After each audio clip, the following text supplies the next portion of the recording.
minute.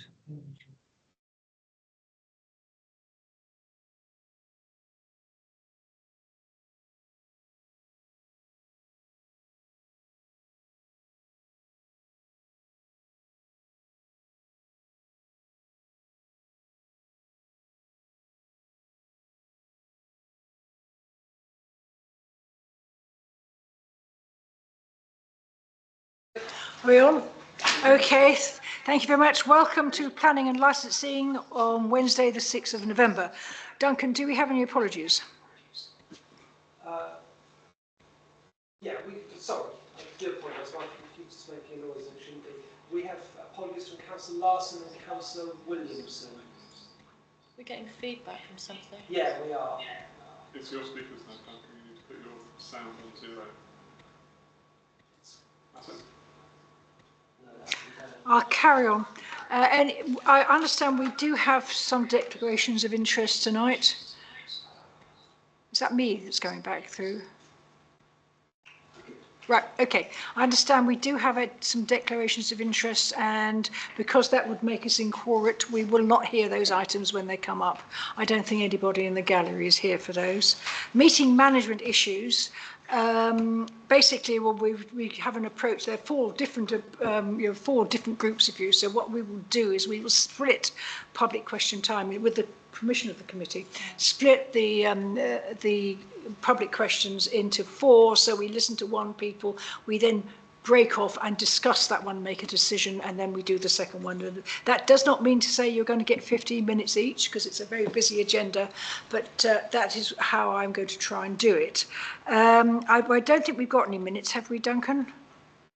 I'm afraid we've, no, that's fine. The turnover has been a little too quick for me. It's a very busy night. Do not waste time, and apologies. So there are no matters arising. So public question times. I think I'm going to do it the Sutherland, the Godolphin, and then the order of the people arrive. So that would be Hayley, and then the people who arrive last. So could somebody who's representing on the Sutherland, if you'd like to come and is the mic switched on? I'll switch it on. Yeah.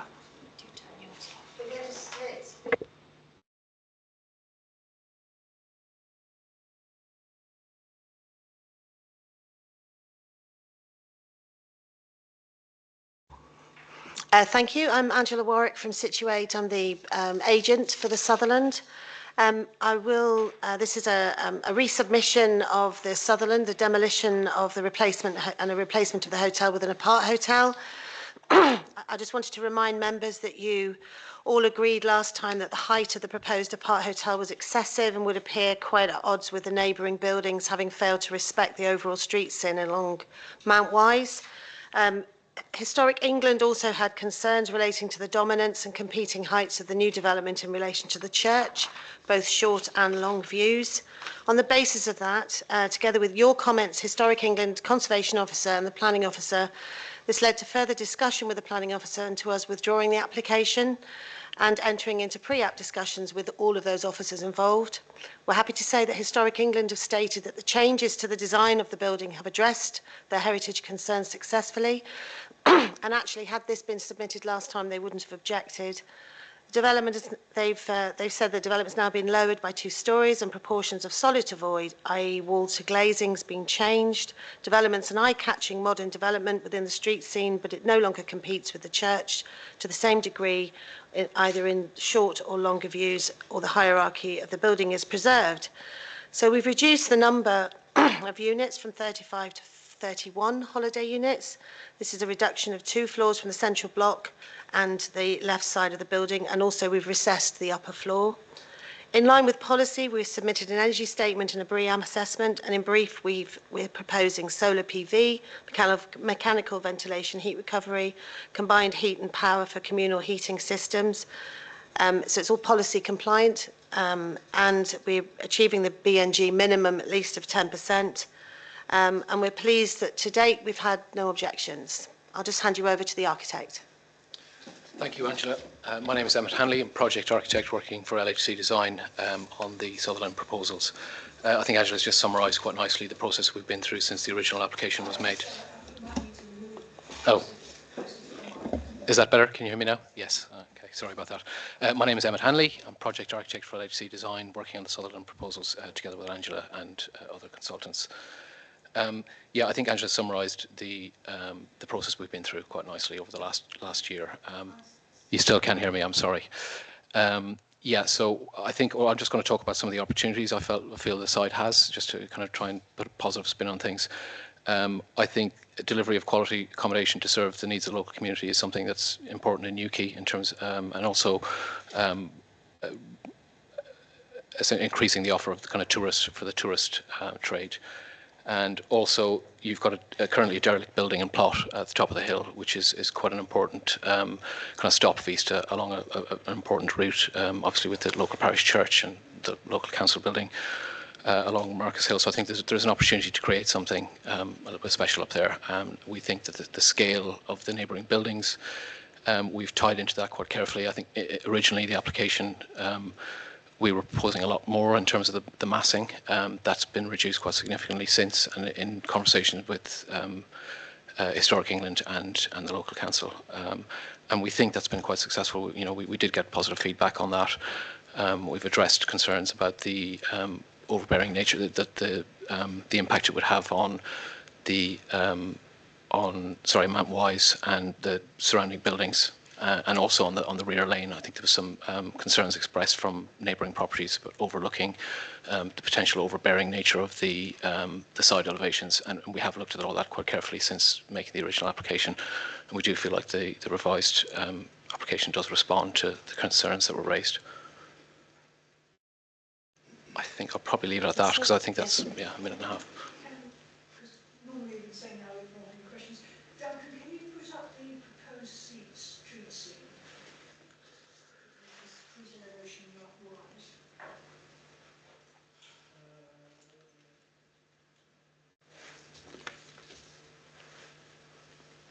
So you know what we're talking about. It's in the design and access statement if you want to see it. I'll start by asking a question. I mean, I'm looking at the plans and it talks about the rear block and the so it's 2 blocks, is it? Yeah, 2 blocks with a kind of central courtyard, so both kind of address the rear lane or Mount Wise at the front. Sorry, I don't know what it is. I'm sorry. I'm not used to doing this. Apologies. Yes, there are 2 main blocks. So there's a bigger block at the front addressing Mount Wise, and then we've a smaller block on the rear lane where I think facing the that's school. a hand-drawn one, isn't it? That one, because that looks a little higher than. No, they're actually they're CAD drawings Right. with accurate ridge heights shown. And So it is from our perspective. It's it seems at least a floor higher than the adjacent buildings. Would that be fair to say that it is? I think I'm looking at. I assume that it does on the look to street scene I'm challenge. looking at that must be the Windsor Court. It does look to challenge the ridge height and scale along Mount Wise. I mean, I think we're not shying away from that. What we're saying is on that the right it's the same height though. On Yeah. the right of the building it's the same height. The centre, it goes up in the centre, but we've reduced that by 2 floors. And then on the left, we were asked by Steve Kirby to look at balancing it with the, is that the right? Yes. It's the one below, isn't it? It's the one below. So sorry, the original application is the top one, and then the Yeah, don't revised look at the version top is one. the It's the bottom one. Sorry, this It's is the bottom one. this is as is labelled the previous proposed street elevation, because I am going to present the application within the context of what came earlier and the current. So Fantastic. the one at the bottom you'll see is clearly labelled current proposed street elevation Mount Wise. Okay, so you hopefully can see the reduction. Yeah. Yep. Yeah, I think what Angela was saying was just along Mount Wise, we have tried to respond to Ocean View apartment, the apartment block on the right hand side as you look at it, by almost matching the ridge height there actually with the right hand side of the facade, and then as we go down to Glendevor, that it steps down again, and that was one of the comments that we got from Historic England was to make it, if we can make it more recessive on that side, so as not to give any kind of visual cue to potential future developments that you can go up on that side or potentially go higher, and I think that is quite successful. I mean, I think you do read that line, that building line, as it does step down and respond to the existing context. Yeah, sorry. So what's the access for the rear block? And how tall is the rear block? So the access comes from the front, so the parking is underneath the building. Right. And there's only a pedestrian access at the back. Along the lane by the school? Yeah. So that's just pedestrian? Yeah. Okay. So there's only one entrance then to the car park? Yes, at the front, similar to where it is now. And the car park's not sunken? You've done that, the basement is actually A level, isn't it? You haven't sunk it down? It is slightly below, yeah, it is. Slightly below. It is below the level of the road. Yeah. Okay, and then the rubbish needs to come, you've got all your recycling and your waste bins in that area of the car park? Yeah. Yeah. Have they got to be pushed uphill to get out? No, there's access, external access with pavement. You know, you can get into that bin store from Via both steps? sides. No, I don't think via They're at steps. street level. Street level. They are at street level? Yeah. Yeah. So you've got the entrance road will kind of ramp down to the parking, and then on the left of that there's a kind of there's an entrance. Okay. You could just go down and get the On bin. that subject, are you expecting Biffa to go in to pick up the stuff, or are you expecting someone to take all the rubbish out? They could go in quite easily and access that bin store. I mean, and bear in mind that this is managed like an apart hotel, so it's not like a block of private flats where everyone does their individual things. Yeah, there's a management company would arrange all of that. Exactly, and the what they called the receptionist, you know, that team. Parking spaces are there? Is it 0.9 per apartment, which was kind of something that we got from pre-app. 0.9 per apartment is kind of the ratio. I think it's 32 spaces altogether, and there's 35 apartments. And is it an apart hotel? Is it all commercial? Apart hotel, yeah. Yeah. Is there a drawing from the view from the back? Yes. From a distance? Yeah, we've got street scenes looking down both ends of the streets. Yes. No, I was after like from a distance, like when you drive into Newquay, when you come out from Goonham and you're coming down from the Dipper, it's like coming from a distance from behind because you can see the church. I just wondered what the impact was for the height. We've got the height from the front, but it's from the back that We did carry out a landscape visual impact assessment, and I think there are some viewpoints from around the I think you asked for these last time, and we provided those for you as a result of last time. So is it going to be achieving BREEAM Excellent? Yeah. Right. Thank you. Anybody else got any questions? It's like, and how many of the apartments are fully accessible for disability? all of them. All of them Fact, should be? yeah. Yeah. They're serviced by a lift, aren't they? Yeah, they will be. In particular, the front block. The rear block is as well. Yeah, it is served by that. Yeah, okay, brilliant, thank you. Sorry, another one. And where's your surface drainage? Is it being used on site? We haven't got to that kind of level of detail yet. We have had input from consultants on this, and I think, yeah, there's talk about connecting to existing, but that needs to be tested, I think, because of obviously the amount and scale. Yeah, I mean, it's just that, South West Water, demand that basically all runoff should be dealt with on site. So yeah, there's also talk about just water attenuation and blue roofs and green roofs as well, because there's a lot of planting and landscaping proposed on that ground floor podium. And so there's talk about kind of retaining a lot of that water. Yeah, I mean, if there could be holding tanks for it, that'd be good to. It'd be ideal if you could have toilets on a separate water system, maybe. Yeah, Use grey water. It's not really our role, because I assume you will be dealing with some. Yeah. Yeah, and just as a summary, drainage design will ensure there's no significant change to the quality or quantity of surface water leaving the site during the operational phase through implementation of effective surface water drainage management. So we'll have to comply with whatever Jackie requires of us, really. But yeah, like you say, we haven't got the full detail yet. Anybody else got any questions they want to ask? Well, in that case, what I'm going to do is propose to close public questions and what is ready.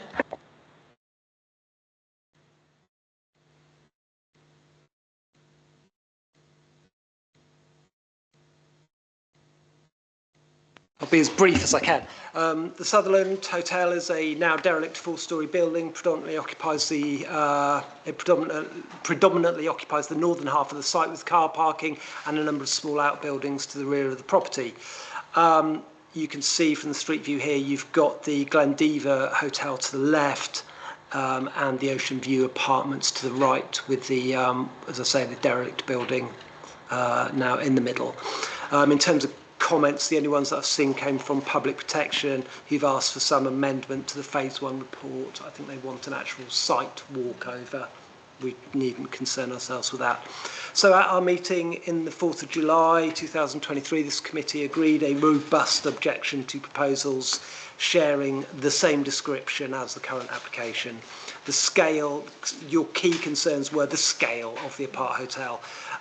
You were concerned that it would cause a significant level of harm to the immediate area and the wider townscape, and you felt there was a failure to take into account existing elements of the townscape, the key one being St Michael's Church. We'll start off with the location plan, just to familiarise ourselves with the site. As you see, it is quite a generous, sized site. Obviously, we ask ourselves what has changed. So this revised proposal for development is for an apart hotel split between 2 buildings, which will include 31 units of accommodation. That's a reduction from 35. It will comprise of 9 one-bedroom apartments, a reduction from 11, 22 two-bedroom, which is a reduction from 23, and there will now be no 3-bedroom apartments set on the site. The site itself will include gym and fitness suite, spa and wellness suite, and other facilities as well. The proposals include a basement car park and a cycle storage area. I'm going to start you off with the previous site plan, and then the proposed site plan. The key takeaway here, I think, is just you'll see that there's an addition to the photovoltaic array that's spread across the site. So we have more solar panels than we did have, but the layout is very similar. We've got some really nice 3D images. So this was the previous scheme. I'm keen to hammer home what we looked at and what has changed. So if you'll just bear with me. So that's what we looked at before. And obviously the scale did cause concern across a number of different statutory consultees. So that's the street-facing elevation or 3D image, and that's what we're looking for. So we're moving from that to this, which is much more. It's higher than the building around, but it's more in keeping. We've then got. Let's have a look. I then wanted to look at the design and access statement quickly. This is a 3D representation of the rear of the site. It's worth us having a quick look at what we've got at the rear of the site at the moment. This is basically this is sort of the best view that I could find. It's a couple of years old, but that's the best view that I could find of the rear of the site. So we're looking at a significant change. Obviously, the building to the rear is much reduced height compared to the front. Sorry, Duncan. That's overlooking the back lane towards the school. If I spin you round. Yes, that's love. There we go. Yeah. So you are looking at the school there, and that's the. And as has been said, there wouldn't be vehicular access along here. We have had concerns about vehicles using this lane before. It's the vehicular access is at the front, and I think perhaps it's worth just returning to the front here. This, let's just zoom in slightly. So this is the vehicular access on this side, which just goes down slightly into the basement car park. Pedestrian access is up to this sort of, I mean, it's being called the ground floor, is via these steps here. I had another useful page. So there are a lot of documents associated with this. So I really have had to I have had to cherry pick quite brutally doing this. Yeah, I just wanted to show you another image that just highlights the reduction in height, and we've a visual impact assessment which we'll just run through now. So yeah, so obviously we're just looking straight up Marcus Hill out the window there. Okay.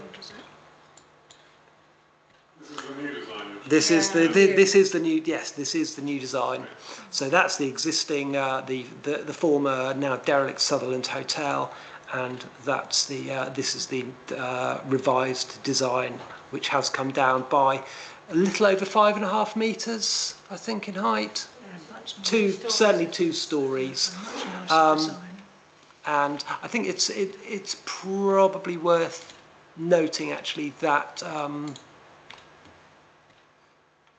we've got a this on the, as you're looking at it on the left hand side, they have set this back slightly as well, that top floor, just to again reduce the sort of overbearing nature of the middle section.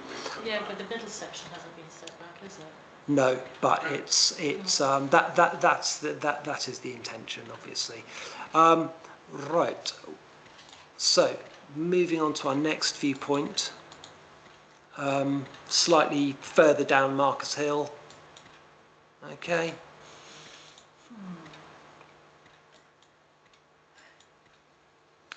Now looking along Mount Wise.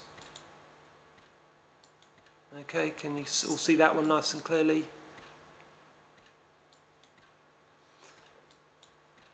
This is sort of we can see the St Michael's Church there, sort of the most prominent building in the town.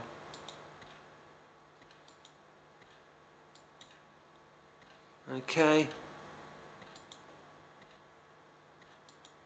Are there any of those that you want to look at again? Just a question, do you visualise the rear? And I'm assuming that was with the second application. Have you got a visualisation of the rear in the first application? I don't want to put you on the spot if it's not available. You have done, Joe, I'm afraid. No, I can't. Sorry, I haven't got that to hand. You haven't got it, don't worry. Have you got one of the visualizations from the rear? I think there is one from the sports centre, isn't there? Distant one. I don't believe towards so. the end, it's the 16th one or something, the 14th one. There's only 13 pages to the document. Oh, it's so. the 13th one in that case. It's there is definitely, I've seen a visualisation from the sports centre. Right. Oh, is it? Yeah, so it's not in this thing. Right. Okay. That's that. Yeah. Sorry. As I say, I've had to cherry nice. pick. You've got this. Thank you for the detail of that. That works very well. Sure, I saw one on that. Sure. You're looking for one from the sports centre. Yes, it's just what it looks like from the rear. It's the view that people tend to forget about. Yeah. I don't know if I'm going to be able to find that easily, I'm afraid. It didn't look too bad, is what I think that's the point I was trying to make. That is a very telling viewpoint when you're looking at the town's skyline, I know.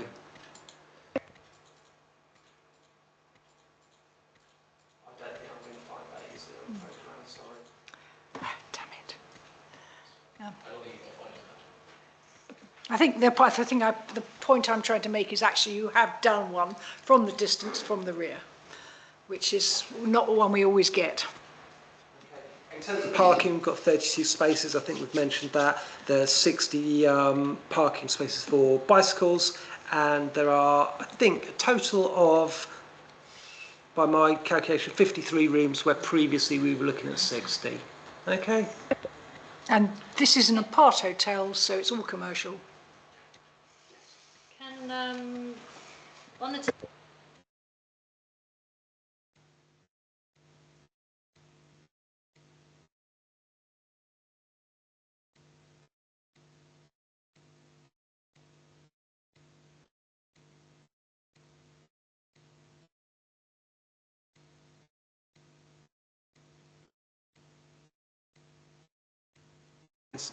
Is this the photos that you're looking at? This is showing as page It's the one 19. with the multiples on, with those. I've got it as page 19 on the design. That one. Yes, that one.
It's the building line at the front in relation to the other, in relation to its neighbours either side. Yeah.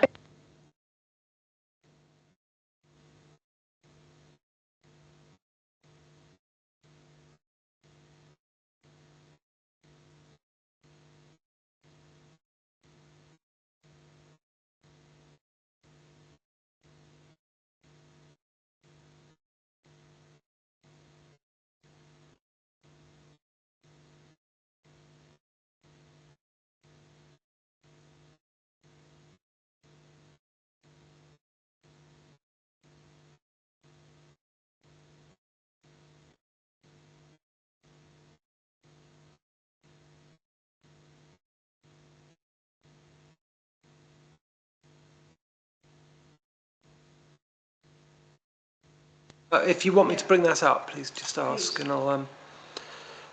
There's a summer one and there's a winter one. Any preference, or do you want to look at both? Try the summer first of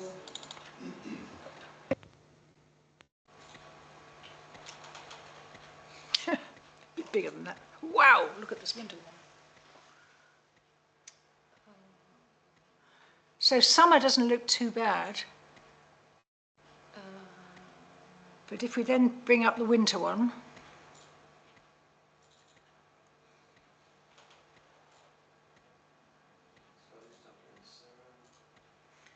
that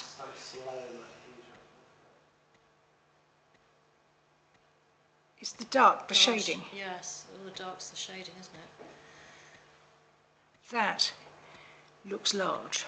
And yes, it's a huge impact on the buildings on either side, actually. And on the other side of Mount Wise. Yeah. But actually the other side of Mount Wise is King George's, is Marcus Hill, isn't it? So maybe that's not as bad as it might be. It's, well, there is, yeah. For me, it's to do with We'd need an expert to look at it. Yeah, because people need to look at the neighbours to actually see what windows and stuff there are on this, because we can't tell. The other thing I noticed from the introduction is that they're saying the national heritage people are okay with this. Yeah. There isn't any evidence in the papers that this is the case. So I thought there was the heritage thing. Is there a heritage? There is a heritage. From the heritage people. Yeah. I think there's a heritage study provided by the Hang on, applicant. here it is, John. So that's there, is it? Yes, it is there. But that's not from them. It's that's from the system design document.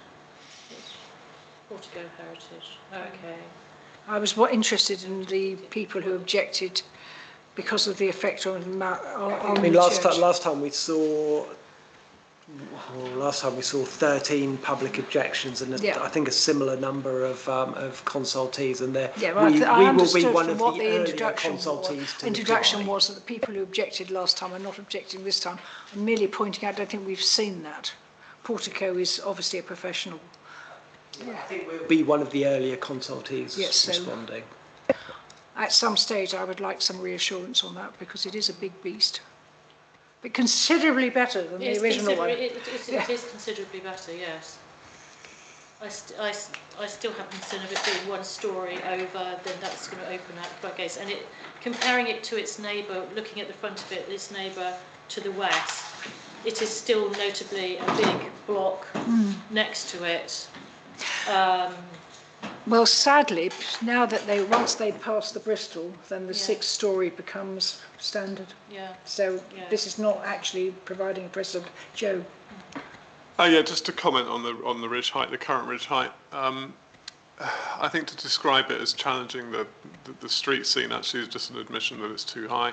So, and also, I think my view is I don't particularly find any merit in comparing it with the original. I mean, the original was unacceptable. And then what we should be doing is looking at this one to see whether it's acceptable or not. And my opinion is that I agree with Sarah that it's one story too high. So are you making a proposal? Actually, Before we do, I mean, maybe let's carry on a bit. I mean, looking at this diagram here, there are windows. There's balconies, windows there with the neighbours, and this is their outlook, literally metres behind by it. So I think it's too close to its neighbours as well. So I'm proposing an objection based on outlook, shading, and height. Still. But the parking is interesting because if it was residential, I would say 0.9 of a parking place wasn't nearly enough. But they are right opposite. If there aren't enough parking bays, then their customers will just have to go and pay at the car park. So I think that's fine. Are you going to second that? Oh, no, I'm not going to second it. I'm assuming you are. I will second that, yeah. Yeah. But I'm not, at this stage, I think it's probably worth making an objection on those points, but to see what reassurance we're going to get. Yeah. I mean, for the shading, for example, the winter shading looks particularly bad. The summer shading, I think, is probably not too far. It's quite dominant in the fact it's up at Marcus Hill, but I think it is worth looking at. Yeah, I mean, if the car park was, the whole thing was sunk down more, the car park was underground, you could effectively drop the building down. But I still have concerns with the outlook. If there are windows there on either side of its neighbours, then effectively that building is so close that it's going to be impacting on them.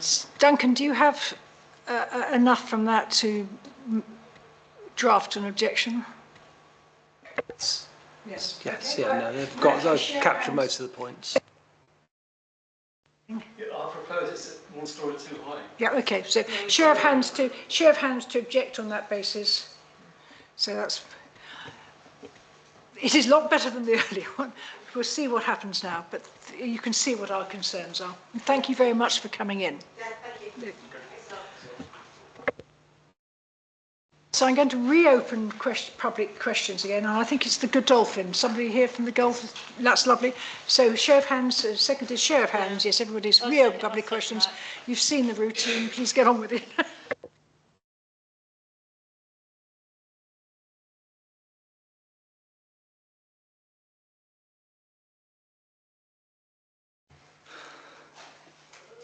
Okay, thank you for the opportunity to address the meeting. My name is John Westmore.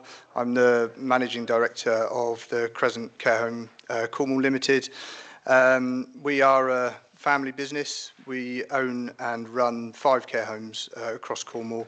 The home up for discussion today, as I say, is the Crescent. It's just down the road from us here in Island Crescent. The home has been in my family for more than 30 years. My parents previously ran the building as a small hotel and changed to a care home in 1988. We're registered for 16 users who suffer with mental illness, and we are regulated by the CQC. Our current rating is good. It is a very successful and long-established business in the heart of Newquay, and as a family, we're very proud of it. Sadly, however, the building is coming to the end of its life. It is rapidly becoming unfit for purpose, and we wish to relocate the business to a more suitable building. We intend to buy the Godolphin Hotel in Henver Road and transfer the business to that location. To do this, we will require planning permission for change of use for the Godolphin from a hotel and public house into a care home. I'd like to reassure the council, the people that live in Henver Road, our residents offer no cause for concern. Our residents don't cause any problems currently with our neighbours on Island Crescent, and I see no reason to believe that there will be any disruption on Henver Road. The Crescent is located in a similar situation, if you like, to the Godolphin in that it's predominantly residential. And I would suggest that our plans to operate the care home from the Godolphin would actually be less disruptive to the local area than the frequent sort of late night comings and goings of a big, busy public house. Our residents are unfortunate people, suffer from a range of mental health needs. They are not well enough to live independently on their own, but they're also not ill enough to be in hospital. Part of what we do is to offer rehabilitation services so that we can give our residents the life skills that they need to live out into community, and many of our residents do exactly that. They move on and live very successfully in the community. Our home is staffed 24/7 by a very well-trained and compassionate staff team, and we go to great lengths to ensure that our residents are compatible both with each other and with the ethos of the home. Our residents form a big part of Newquay life. They get involved with community projects. They integrate very well with the community, and some of them seek employment in the town. Any potential shift outside of the town could be very disruptive for them. We're very excited about the prospect of taking over the Godolphin. We'll be investing a lot of time and money, significantly, in the building just to make it fit for our needs. Our plans are mainly internal. In terms of the external appearance, we're always keen for our buildings to look more residential and less commercial, just to try to not draw attention to the fact that it's a care home. So, yeah, in summary, we're looking to relocate and establish successful business inside the town, and yeah, I hope the council will support our application. Thank you for your time, and I welcome any questions you might have. So this is literally the change of use, not any changes that you're going to be doing in terms of planning? That's right. This is purely the change of use. Well, what's happening to Island? I presume are you selling Island? Yeah. So once the business has been relocated, we will sell the site there. I'm just looking into options there in terms of development or continued commercial use. There may be an avenue there, but it won't be our business. Our business will be moved. Can you just describe your transition plans? So I'm interested in the comparative size of the building you're in and the building you're proposing, and whether that's going to include any changes in the number of residents that you care for. Yeah, so currently I think the Godolphin's got 30 bedrooms, but they are quite small. I think it's a bit endemic to a lot of the old hotels in Newquay. Again, probably not fit for purpose as a hotel. So yeah, we intend, I'm looking at around 20 registrations, so I will look to increase our current by 4.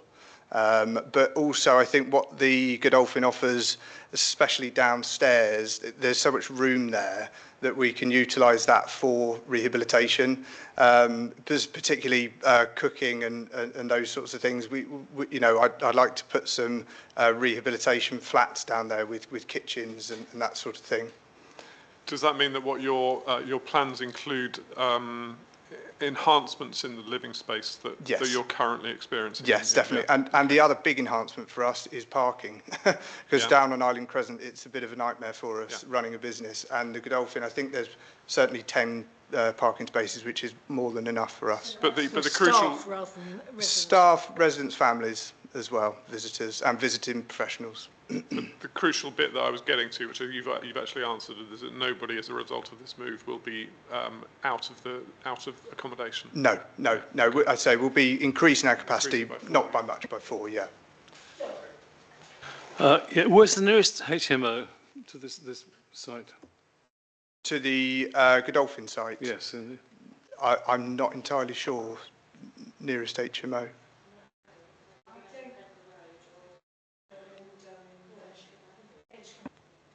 Gardens. I understand where you're coming from, but I think it's a slightly, I don't think you'd ever count this as an HMO any more than I actually count a St Petrox building as an HMO, although technically it is. So you're not being asked to provide a licence for HMO, you'll just literally, it's a change of use to make it a retirement home. Precisely, yes. Anybody else got any questions? Just one other question about, so are you going to finance the improvements with the sale of the property? Is that the current intention? This is the intention, yeah. We're not out to make money from the site. I purely need to fund the purchase and the development costs. I'm looking at a sort of zero-sum game, if you like, to move from one premises to another. You've come to this move because, as you stated, the current building is no longer fit for purpose. It's an old building, and I think the standards in care now have increased so much that, the building's done us wonderfully well as a family, but it's a haphazard design, corridors are narrow, and of course that reduces the residents that you can take. Everybody has to be fully fit and mobile, whereas at the Godolphin, I think we could sort of, And you've got scope to increase things like access within the building. Yes, yeah, 100%. Yeah, be revolutionised.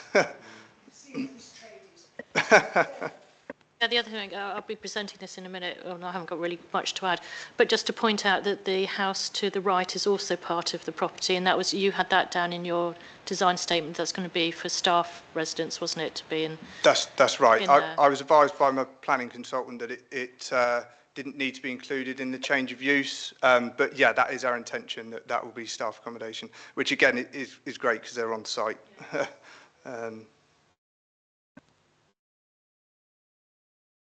It's very good because we were reading in the paper today that the current landlady is retiring after God knows how long. Yeah.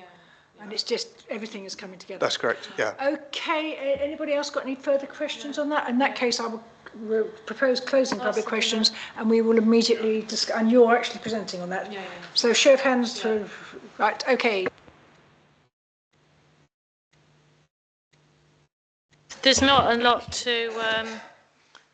to add, really, actually. I mean, we've got the location plan.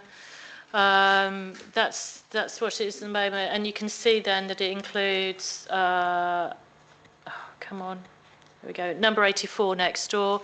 So the car park goes right across the two properties at the front that we see at the back, and it goes to the back of the property. So it's notably, even though the front looks like two houses making a pub, it's actually goes a long way back. It's quite a lump, so to speak, with that. So I'm presuming, I should have asked actually, actually the back of number 84 is garden. Have we got a nod? Yeah, thank you.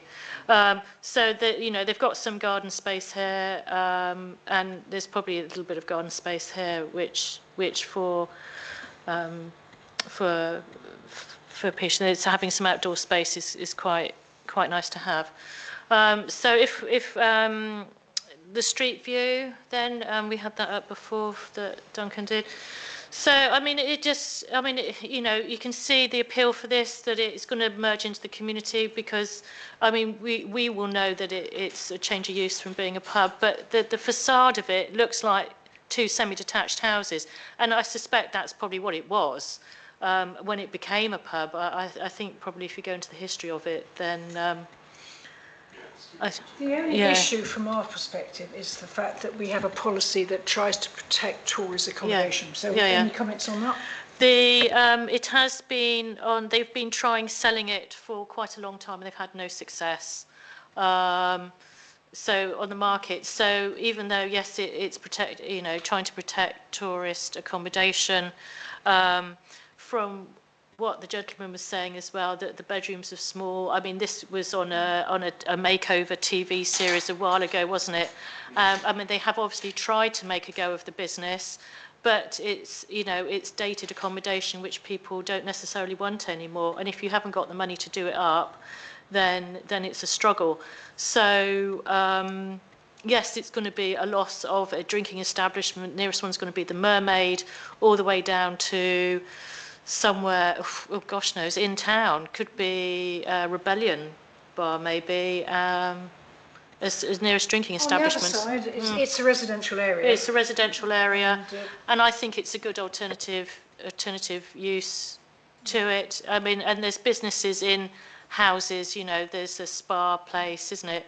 It used to be a restaurant opposite, a Chinese restaurant years ago, and used to be a shop on the corner. So the businesses have retreated. The guest houses aren't there on Henver Road anymore to support the pub, and people aren't going out drinking. So if it's not supporting the business, it's just a struggle.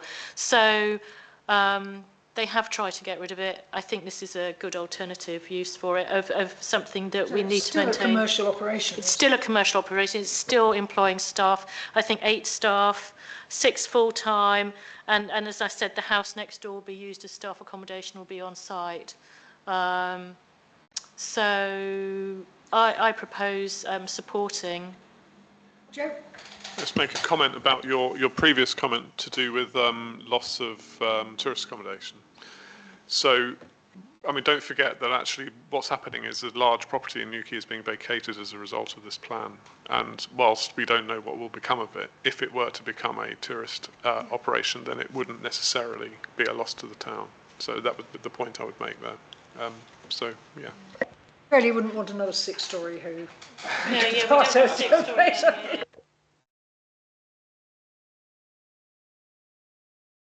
I mean, look, I will. I mean, if I'm happy to let you second, yeah.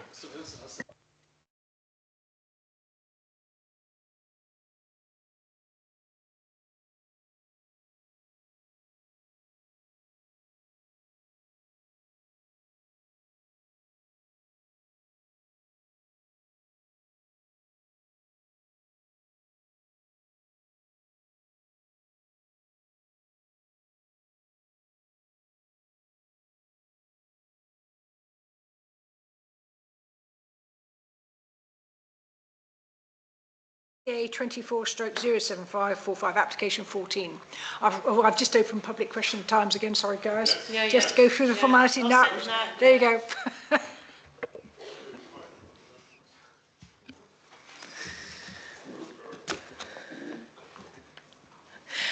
Good evening, councillors. On behalf of the residents of Nansousa Court who are objecting to the subdivision of the bungalow at number 14, thank you for taking the time to listen to our concerns. To be very brief, we are concerned that the property in question is far too small to be subdivided into 2 separate dwellings, and as we have tried to convey in our objection, which hopefully you've had time to read, this is shown by 1, the very poor parking and amenity arrangements proposed in the application, and 2, the negative impact on the existing bungalow and the near neighbour at number 15, both of whom will see their small rear gardens deprived of sunlight and reduced to dark, damp spaces.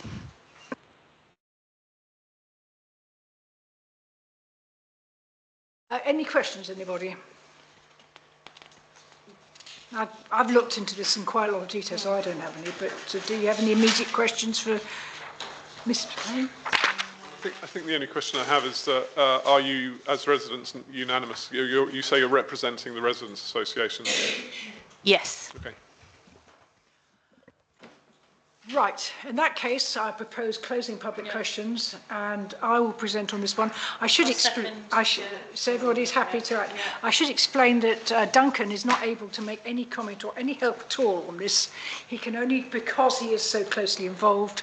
So I'll have to try and manage on my own, starting with switching this thing on. So Duncan, I sent over a whole load of display items. Could you? I will need it. So this is the first one. This is the location plan.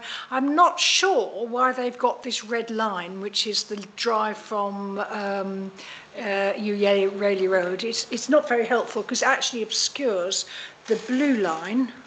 Is that now working? Red button at the front. Red button at the front, that's it. Oh. Excuse me. There we go. Oh, there we go. I don't know. It's just so I have to keep pressing that, do I? Yeah. Right. So the actual site is that blue line there. I don't know why the red line is. It's an inch. I expect a nod, but effectively, the residents of these two blocks actually own their various bits of freehold. So this gentleman actually owns the freehold there. Could we then have a look, just to look at the street scene? So the next one, thank you. That is Nunsela Court from the Eulalia Road. It's got two blocks. And if we can slightly close, the next one is slightly closer. And you can just see the block in question around the corner then. And the next one, please, Duncan. Basically, that's the corner of the main building. There is where we are talking about. And, right, so if we look at the next one, please, which is the actual building that exists at the moment, which is number 5. So this isn't a sort of, it's a main entrance, is you can just see round the side, the main entrance into this block here is a porch and steps there. Just looking at my notes. What's complicating this one is that the original application went through a pre-application in August, and the plans have changed dramatically, and they've changed in response to what the officers said. And if you're interested, it's PA 24/00886/pre-app. So if we go to number 5, please. Right, this is from the, let's get this right, this is from the southeast. This building here, which is the existing, it looks to me like you've got two bungalows, and then at a slight angle you have this one, which is on north-south. And anything to say about that? I think originally this would have been one building, and what they did was they split it. So this one is smaller than that half, which is number 15. Number 14 is smaller, so it was given an extension and a garage on the other side. If we can now look at number 6, which is the block plan.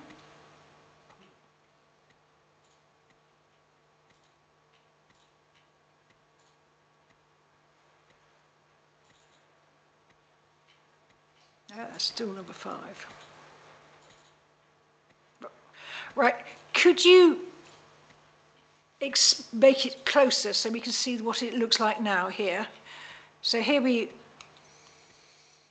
go. There's the this is the main blocks. The two houses are here, and then the sort of garage is there. If you can go over to the other side and make that bigger. So, oops, yeah, there we go. So there's the two houses, which are pitch roof. You line down the middle. This is the angle where what they're trying to do is they're filling it in here. The one of the things they want to talk about, you can see that they're actually. Why has this thing switched itself off? There you go, it's on. All right. You can see there, if you can just expand it, make it a little bit bigger, Duncan. Oops, down a bit. There we go. You can see there that they've got a row of skylights on the top. And this is interesting because the red line obscures the fact that currently we have a pitch roof for the existing building, the existing extension, and that side appears to be disappearing.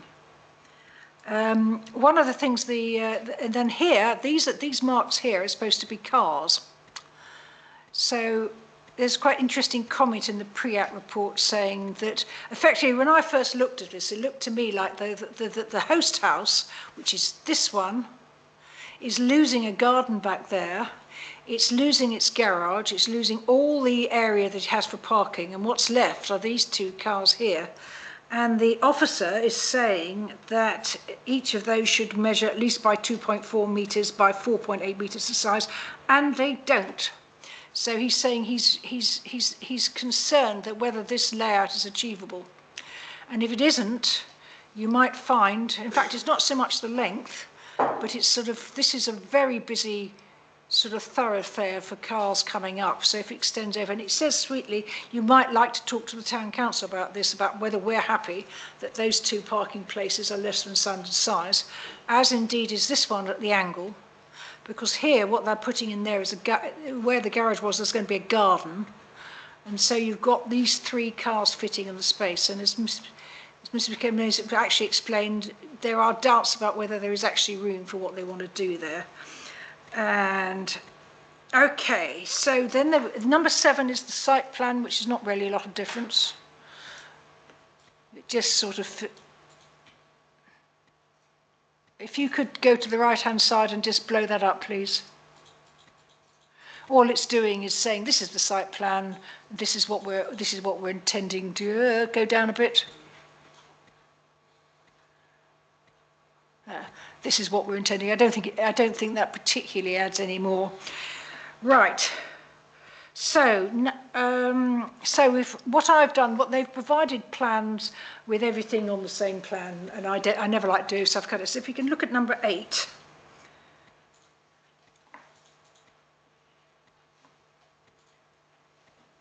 So I'm going straight to the floor plans because it's more. So over this side is what we've got at the moment. And on this side, you've got the garage, and then they've sort of joined the garage, so they've got this fairly useless corridor here. And this is the existing house, which goes into the right there. What they're proposing to do, and there is a little bit of garden.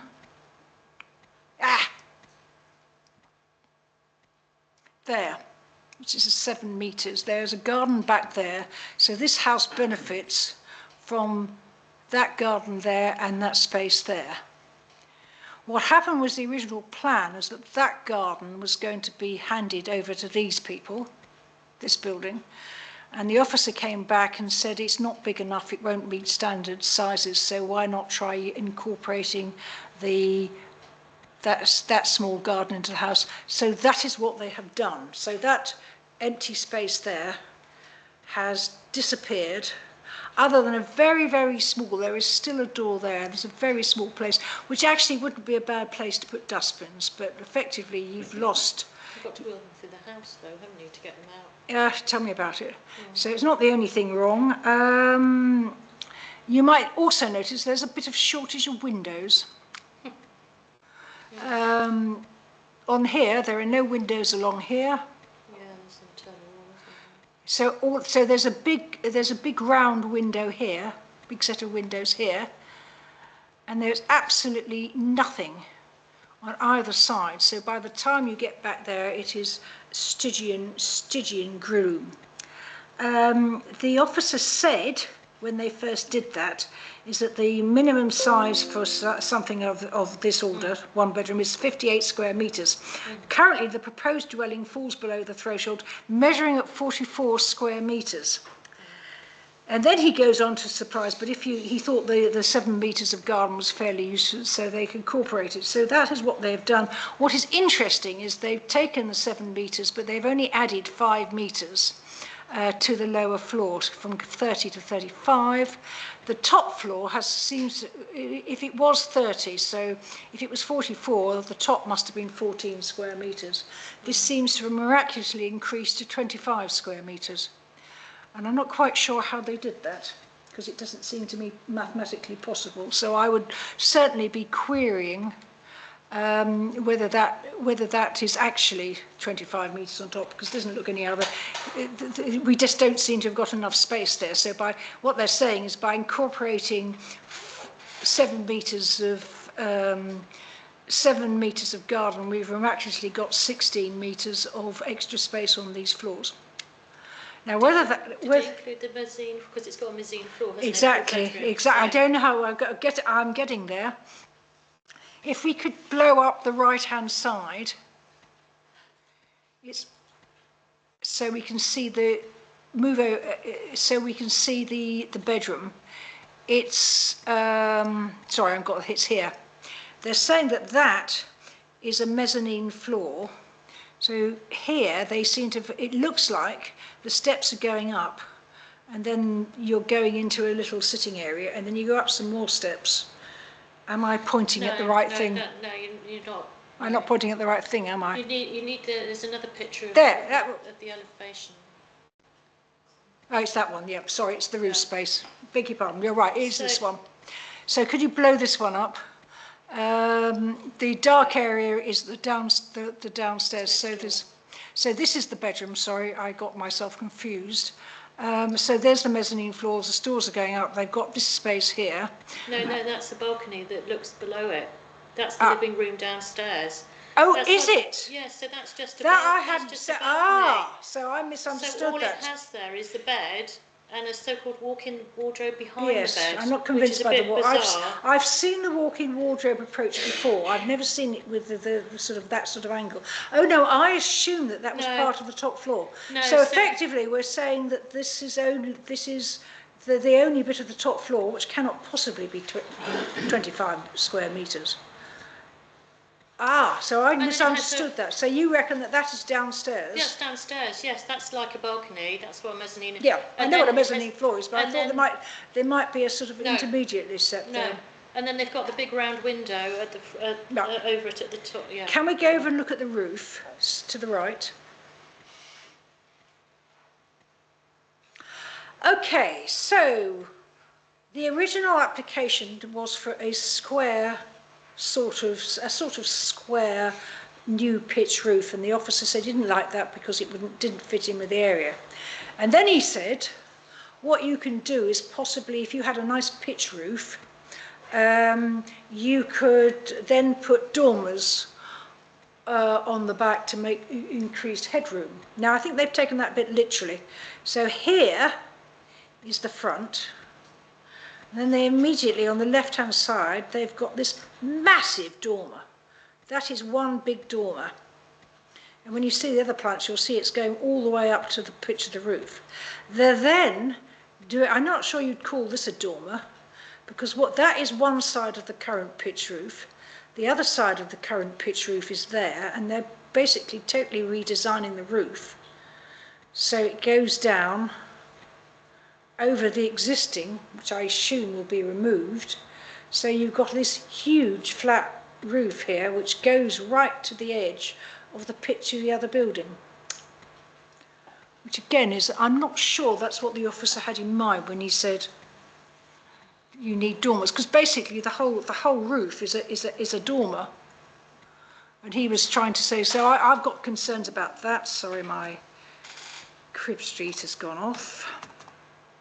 Right, so what else was I saying?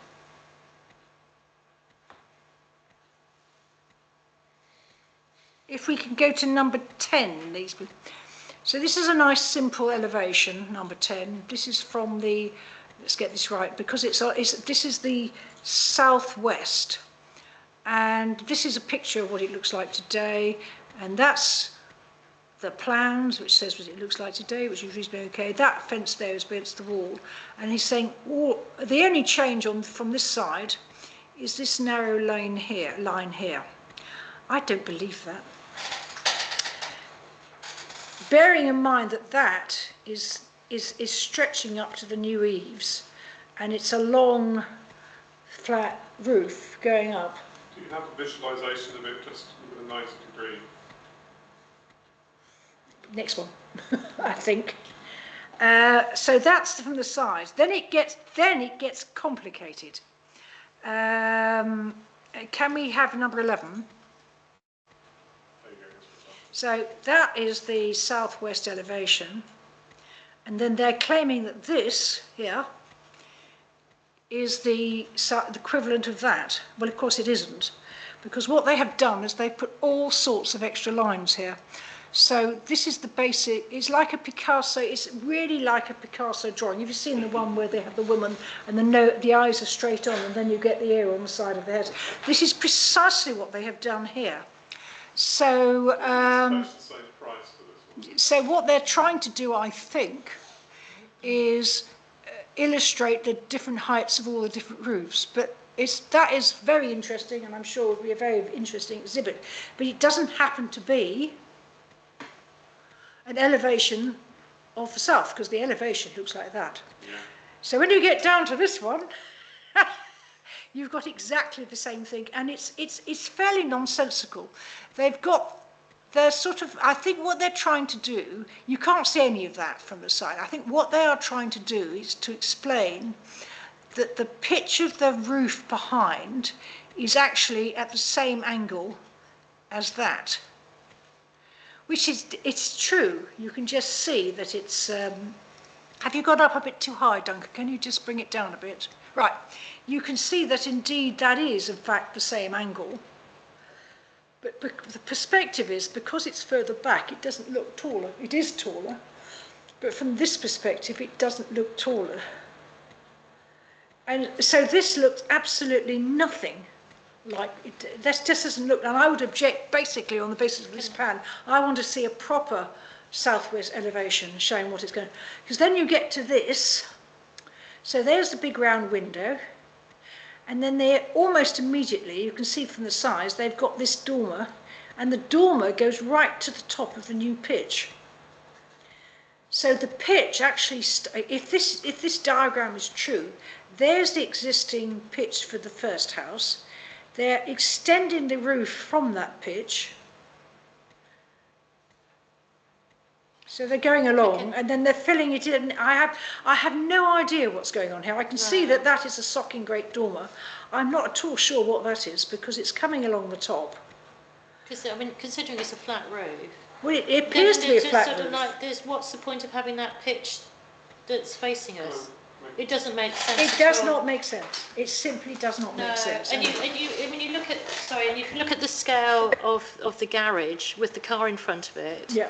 And think that's going to be a width of a residence. So what they're saying is that the line of the roof is going to is going to start up there. It's going to go up that line along there, and you're shining it on the ceiling at the moment. Oh, well, I'm trying to get there. It's not cooperating.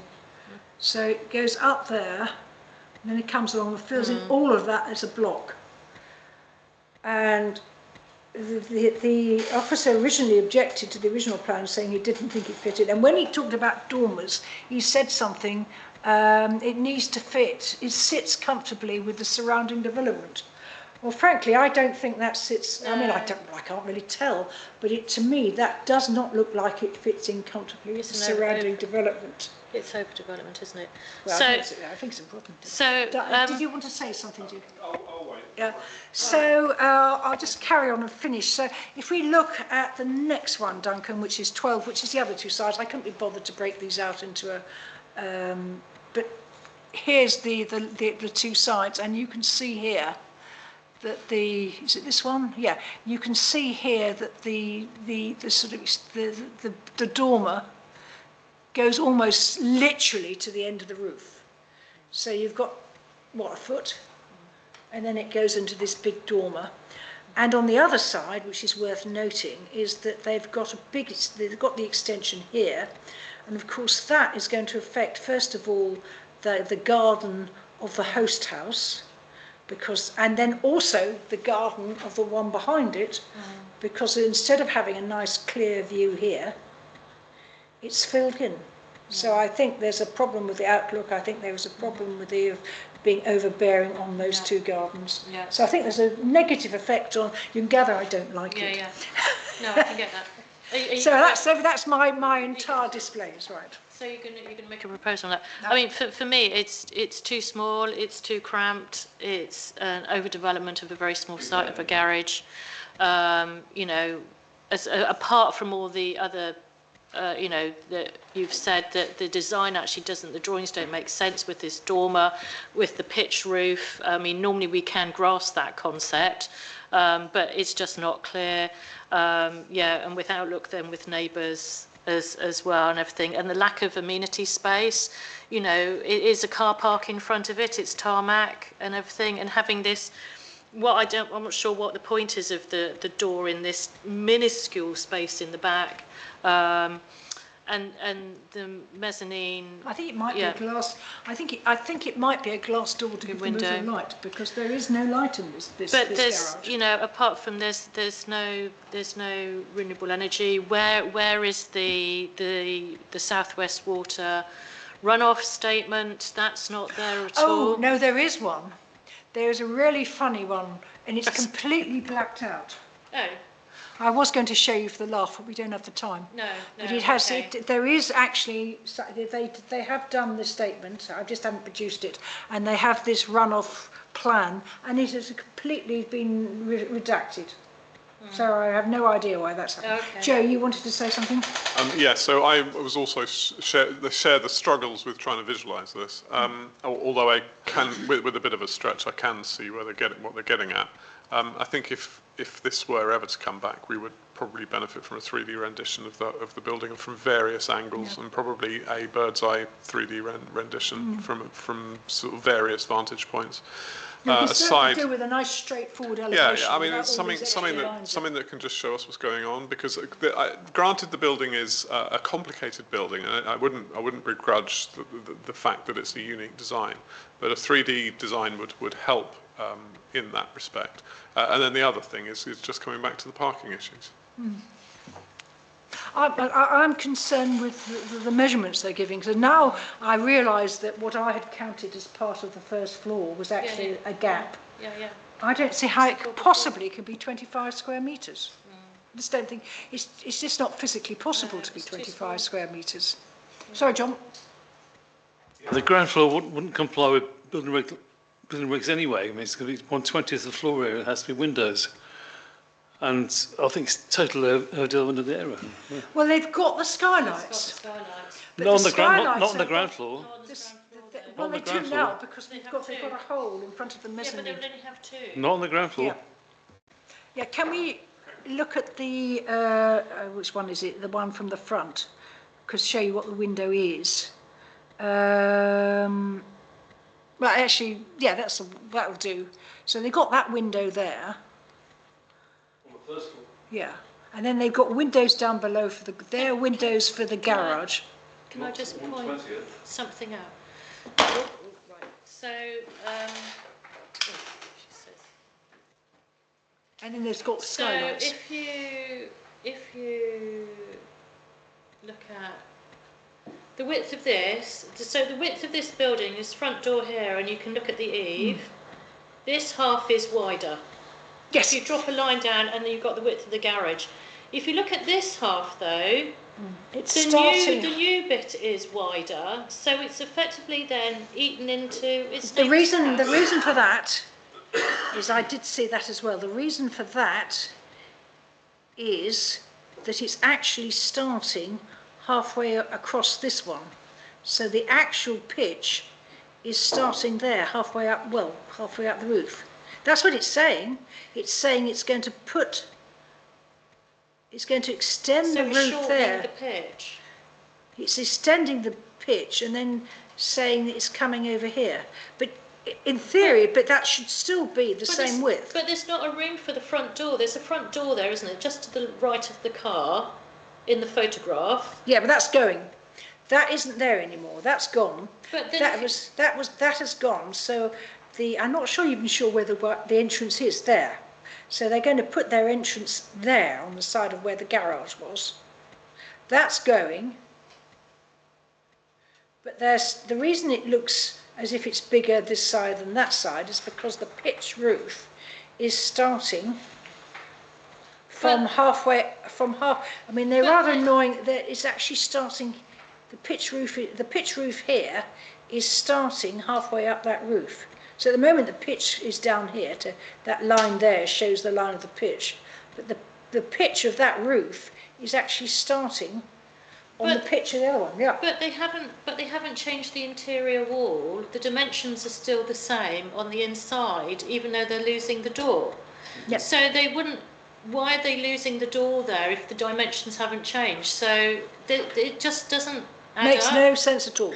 No. Makes no sense. Anyway, I'm proposing to object on the basis that the plans are unclear, that it's all the other things that we've actually said in terms of, I think there's a negative effect on the host house. I think the build does not fit into the surround, whatever the quote he used was, doesn't fit into the, it doesn't fit into the development. It's going to affect the house next door. And unanimous objection from the residents. So, well, the residents are like it, but that is, but I just think, I hate what they've done. I want to see a proper elevation. And you're right, I think a 3D image of what on earth they're trying to do here, because it's not, you can't tell what they are doing. So that's my proposal. Have you Yeah, I second it. Show of hands for objection? Yeah. Right, thank you very much. That probably lasted longer than we needed to, but we'll see what happens. Right, so we have one more set of people. So I'm going to close the meeting, open public questions, so blah, blah. Who's going to be talking about... Oh gosh, this is me again. Sorry? Right, but they're talking about the same application. Right, so perhaps if Christine could come and then Tracy will talk afterwards and remind us which one it is. So this is 38 St John's Road. Yeah, Right. number 2.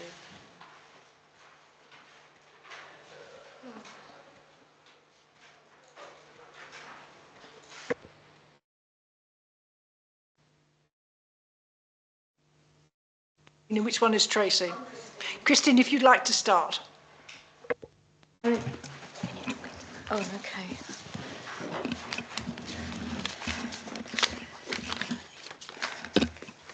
Can you hear me? Yeah. I live at the side of the proposed extension. So so I'm around the back of this, right? Yes, and although those houses don't look very high, from where I live they are very high because my house goes down. So when they build that extension, it's going to be so high overlooking my property and my side windows looking straight in. Have you got a view of the back? So you know what I'm talking about? No. That's me there. That's my house there. On the right is the lake. Yes, yeah. So I'm already quite low down. So if they build up in that section, which is right by the side of my garden, my back garden, then that's going to block out my sunlight, and it's going to be like too close, and it looks into my my lounge windows and my bedroom window. I've written some notes down to kind of like say how I feel about it. I don't know whether you want me to read it out or what. Yeah, well, I got somebody to write this down for me because I'm not a very good speaker, so I'm not used to this sort of thing. Yeah, yeah, and I've put here, like, I wish to strongly object to this proposed imposing extension as it would overlook my rear garden and side windows of my house. Also severely restrict light and privacy.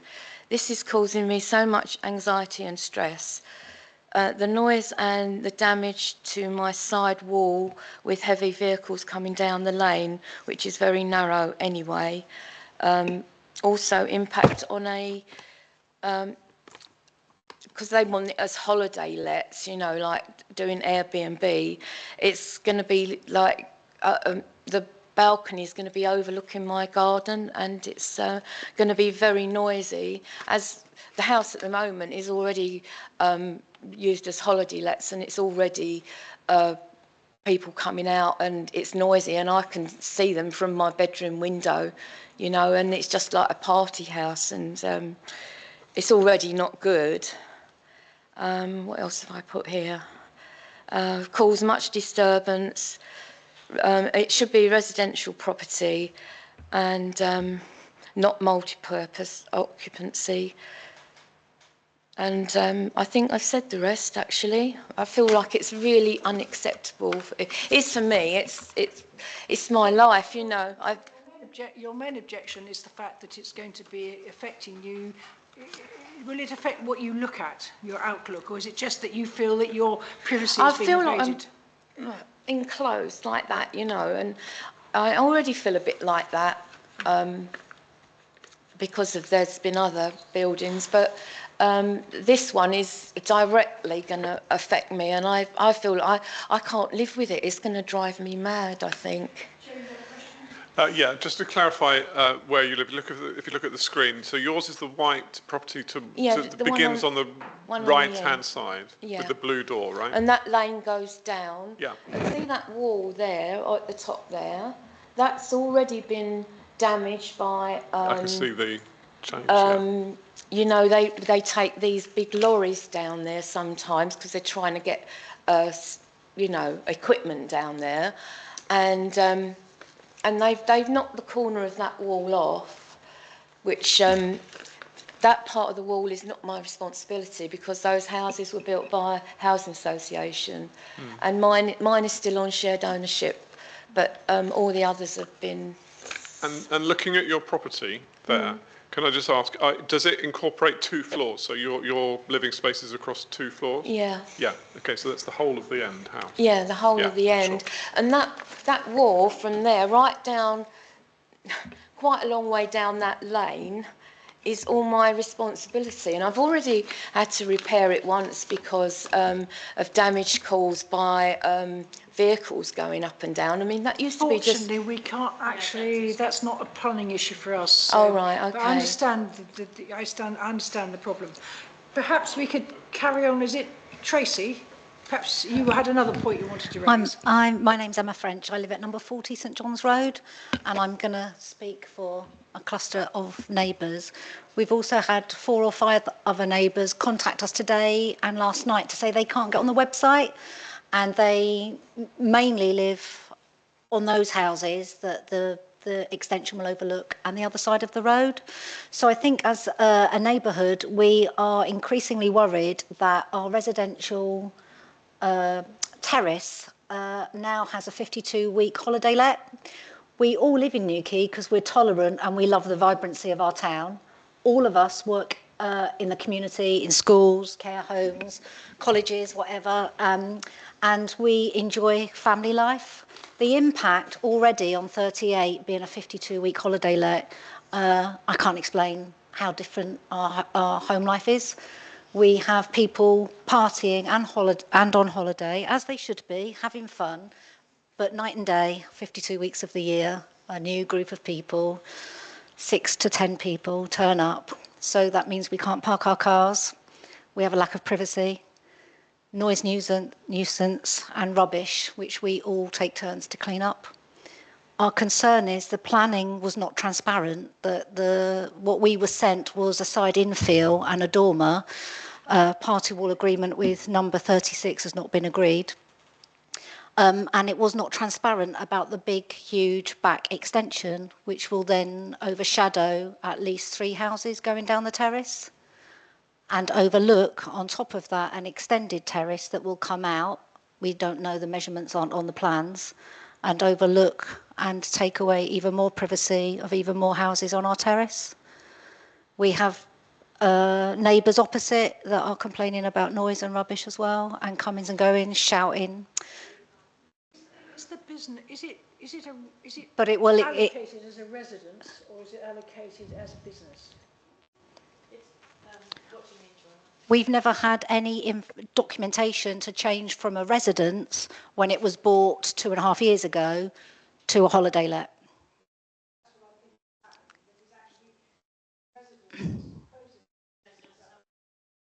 Yeah, it's owned by Nathan Wilkins Limited, which I think Tracy in her opposition has put the company house number, and number 38 is an asset of that limited business. Our problem is that if it's designated as a residential building, it comes to us as a householder application. Yeah, and but it's a your business. Complaints are saying it's the way it's operating the business. It's a business, 52 weeks of the year. Yep. Okay. Yeah. Difficult. Okay. So we would like as residents that it's dealt with accordingly as a business, and then a resubmission of an application under the company's name, and any then. Can I just ask, do you know if the rubbish is picked up as a normal residence house, like with you guys? It was picked up as a normal residence house until a neighbour complained to the council. Right. And then I think the last maybe 3 months, it's now business. But so they have a biffa lorry that comes round, I presume? I have not seen a biffa lorry. Basically, it's not collected. The rubbish isn't collected as part of, is it Monday morning collection? It was until recently, but I believe that's changed. But I don't know that personally. I've not seen evidence of that. So that's an acknowledgement then that it's a business running there, isn't it? And so this is a residence application. So can we? I'm looking at Duncan about. If there's evidence, Duncan, that this is a business and they've applied as a residence planning application, can we actually say, can we throw it back to the planning officer and say this isn't appropriate?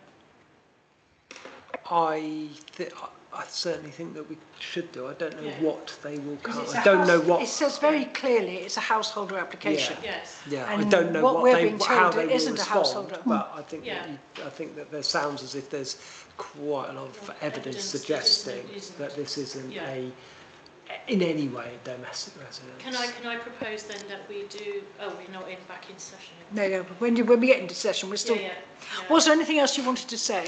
I think we've put it all on our online objections. Thank you. The website you were talking about, which you couldn't get into, that's the Cornwall Council website. Yeah, when you put the address in, because some of the neighbours I don't know, so they've just banged on the door and said that they can't get in.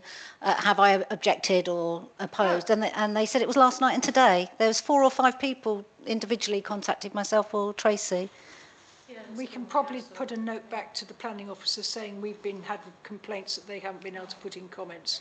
As I say, there are, when I sort of, but about 5:30 I kind of checked it and there were 9. It was since then, yeah. It was 9, about 5:30 this afternoon there were then 9. Yeah, that's us, but since then when people have come home from work and when people have begun to realise. Tell them to keep at it and they should be able to get it in time. Sometimes it does go down, sometimes their system does go down. It does crash a bit, yeah. Digital technology does, unfortunately. Was anybody want to ask any questions? Right. Okay, well, I'm now going to close public questions.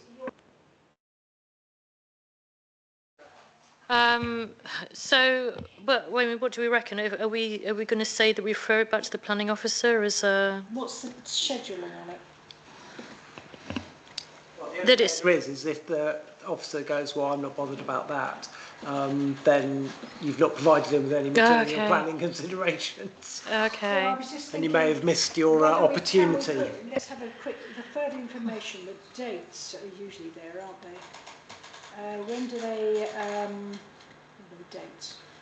Important dates. Yeah, I mean, I can present this if we can. We've got to do it. It says consultation. Maybe consultation is the 7th. That's tomorrow, so we can't. Okay, well we'll put that in. Right. Okay. Make the point that this appears to be a business rather than a house. if we can start that off, Duncan, that there seems to be plenty of evidence from the stopping of rubbish collection to no, but that it's on the internet and it is as a business. Okay, so site plan, if we can. She's squinting. That's, I think, the. Yeah. So we're two doors down from where St Mary's Road meets St John's Road, and if we can just have a look, then the street view. We've just looked at that. So effectively, it's this property here. It's got double yellow lines outside it, so it hasn't got any parking straight outside of this property. It hasn't got Velux window, or I call them Velux windows, skylights at the moment, but there's plenty of property that are surrounding it that does have skylights. And they want to put skylights in. They want to put skylights in. Right, so the existing site plan. Can we, yeah, if we can blow that up a bit.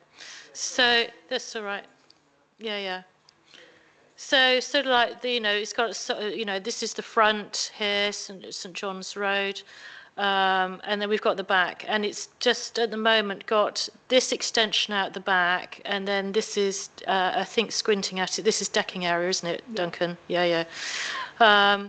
And then you've got steps down to a back garden. So this area here is decking, steps down to back garden, and I think a door access at the back of the lane. Yeah. So it hasn't got vehicle access or anything like that at the back. That's what I was trying to establish. Right, the proposed site plan. Then, oh yeah, on the site plan, it hasn't got the Velux window, the skylight at the front. We'll see what the elevations that it does though. But at the back, then it's extending at the back. It's infilling that area and then increasing the decking beyond that with new steps and sort of like garden area. So the lady just was speaking basically, so effectively her house is and garden is here. So we have the lane, this back lane. So the width of that, and then she's got her garden, and then her, my dots waving on the wall. Her house is effectively here. So what she was saying is that the decking area, this raised decking, is going to be looking over potentially the back wall and the lane into her garden, and potentially, I presume, taking her word for it, that her living space is downstairs, that they could effectively look over the wall. So they're putting new decking in, are they? They're putting new decking in. So they're building in the infill from what was the decking here, and extending back. So yeah, I know it's up in the air. Yeah, you can't actually comment at the moment, sorry. So right, so if we can look at the proposed floor plans.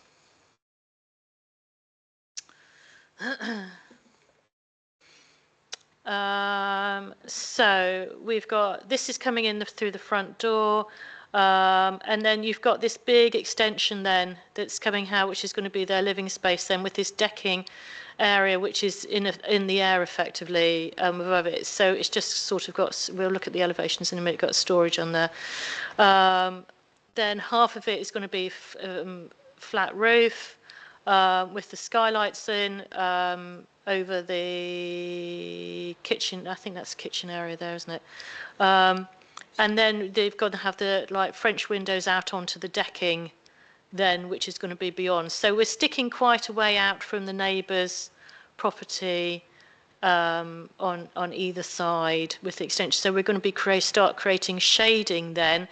If the neighbours, which I think is number 36 on that side, if I can have a nod, is on that side, is that 36? Yes, that is 36. So this is going to start creating shading then, but bearing in mind that it's up in the air from number 36's property on here. I presume they're going to have windows and doors and things on their property on here, and that's going to start creating shading on that. And the decking as well is going to be up in the air. The decking, can you pull it down a bit, Duncan? Does it actually, no, the other way, sorry. That's it. Keep going up, keep going up. I want to see. It doesn't give an indication as to how the height of the walls or anything with the neighbours and the boundary as to what's going to be around this decking. But you can imagine that if it is being used as an Airbnb in terms of, sitting out in an evening, or any time of year actually, or people, probably smoking, going out there, then you're going to have a group of people there, which is going to be disruptive for noise and things with the neighbours. So can I just clarify? Existing has decking at the ground level, and this is proposing. Well, we'll look at the existing elevations. If we look at the existing elevations, so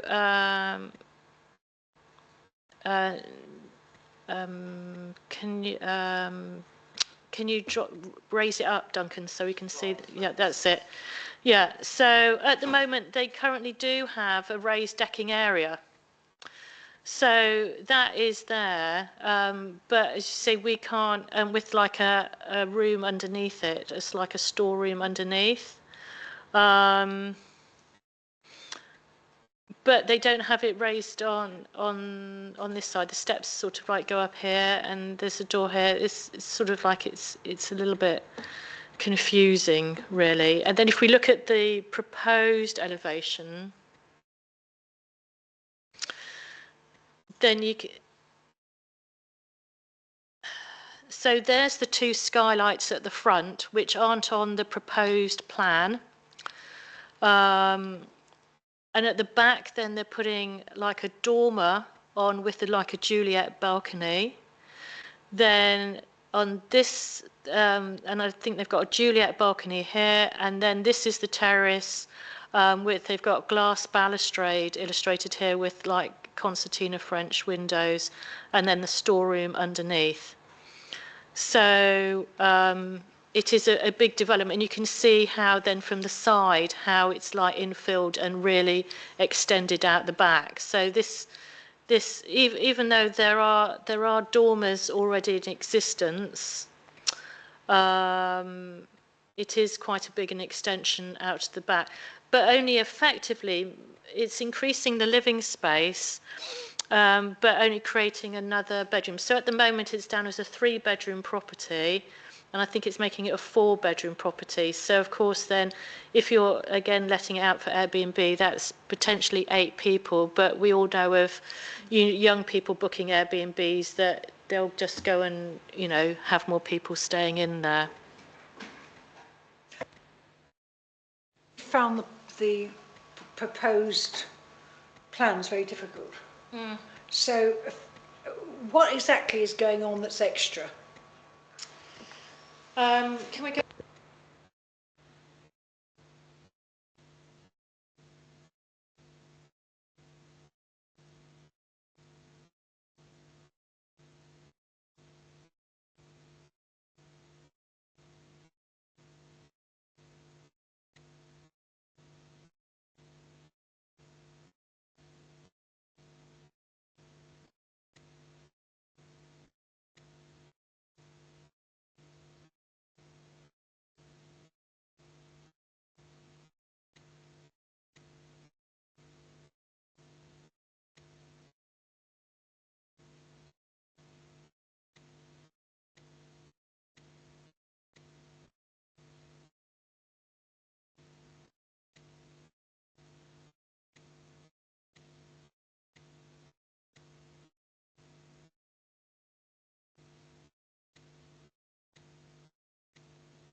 So maybe Duncan, you can help me out with the drawings that you've got there. So I'm looking currently at the bottom left, the one that you see, right? So that's the the rear elevation, isn't it? Yeah. And I'm trying to work out what the middle window is doing? Because it looks to me like that's come significantly forward from the existing. Am I right there? Yes, yes. So this is Yeah, going to extend out. right. And Okay. then with the Juliet balcony window, Yeah. which is going to be then looking over that into... Yeah, and it's come out all the way. Yeah. If you now I'm looking at the bottom left drawing, but it's come out that significant proportion on the second floor, or the middle floor, shall we say? But I'm not sure.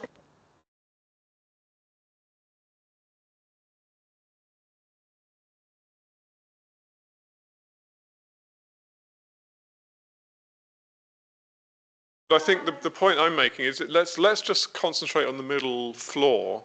The fact that the Juliet balcony is moving forward so far, because it's already up in the air as compared to the property of the lady who's here, it's going to create significant overlooking, isn't it? Yeah. Can we just flip back?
Sorry, the way that they've done them is sort of like masked the clarity on that. I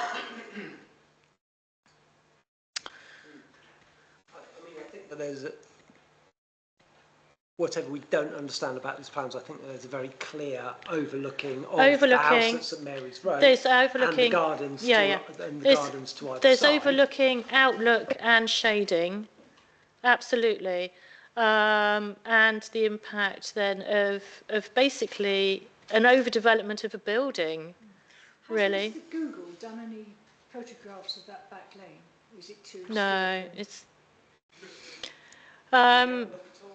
did I... Oh, if we go street plan... No, if we go over... Do a satellite image.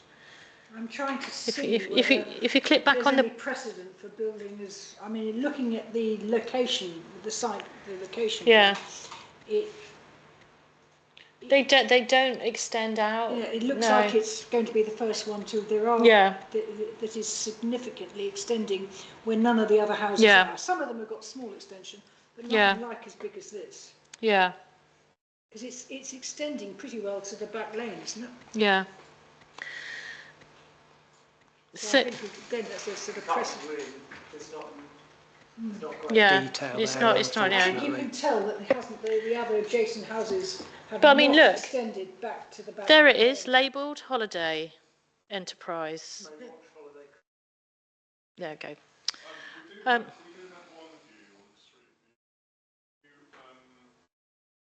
your little yellow man. So a little bit, just about there. Yeah, that's about right. So if you then turn around, you can see the back. There's a Juliet balcony. That's what I mean. Which property is that? Is that the neighbouring property down the hill?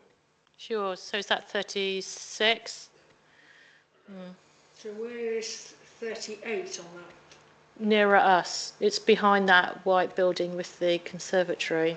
So that right beside my back window. So is that it with the, is that your, yeah. So effectively then they've got a flat roof coming out here, so I presume it's going to be coming out further. Coming up further. Yeah. Spent a long time trying to make sense of the plans, but I think there are some clear issues on there. And also the plans don't marry up. The proposed one, you know, the plan doesn't have the Velux windows in the skylights at the front of the house, whereas, so the plans are incorrect. Yes, that's a very minor point. So are you making a proposal? So I'm proposing to object on this for all those reasons that we have discussed already. Have you got enough to understand what we're objecting to? I will be able to put forward an argument that it's creating, potentially creating overshadowing of neighbouring properties, and they're potentially losing their privacy that they have at the moment. And it's present, and we also want to check whether it's a household application Yes, or not. there should be a business one, That'll be the first thing, I'll make a point of hammering that home. Show of hands for objection. Who was seconding that? John was seconded that, didn't he? Yeah. So that's where we are on that one. Okay. Thank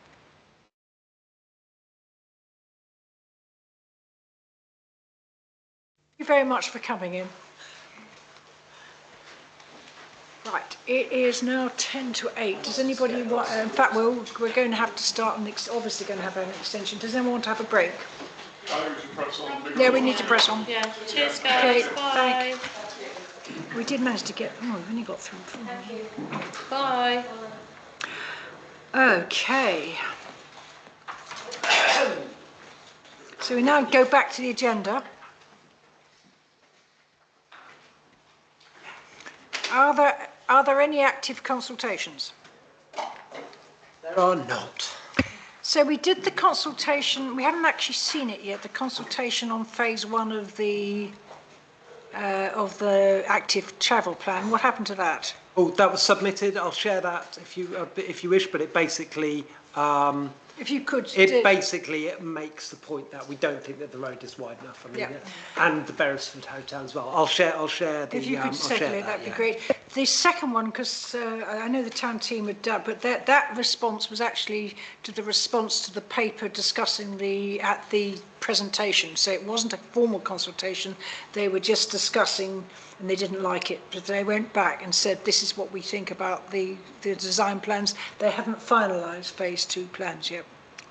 Right. So that's where that's coming. Something really important. No, it's just we haven't got to the consultation on that. There's nothing else on active consultation. Nope. Okay, do we have any? We do. Licensing applications, Stacks, 4 Beach Parade Road. Is this new? Yeah. So I don't believe that we will be quorate for this. We have 2 interests declared in this. Okay. So we'll have to defer that until we get some more people and not be able to comment at all. I don't think that. I think it's. Comment by email. I will look into that. I'll have to check the date for it. Okay.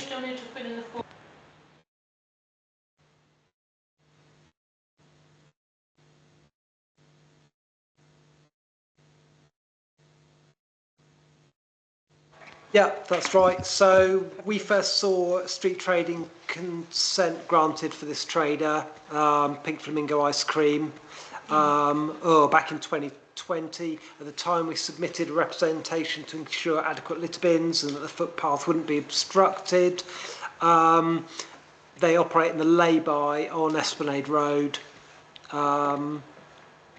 I'm unaware of the office having been informed of any problems. They've renewed since 2020. They've kept on renewing, and they seem to have been quite a responsible trader.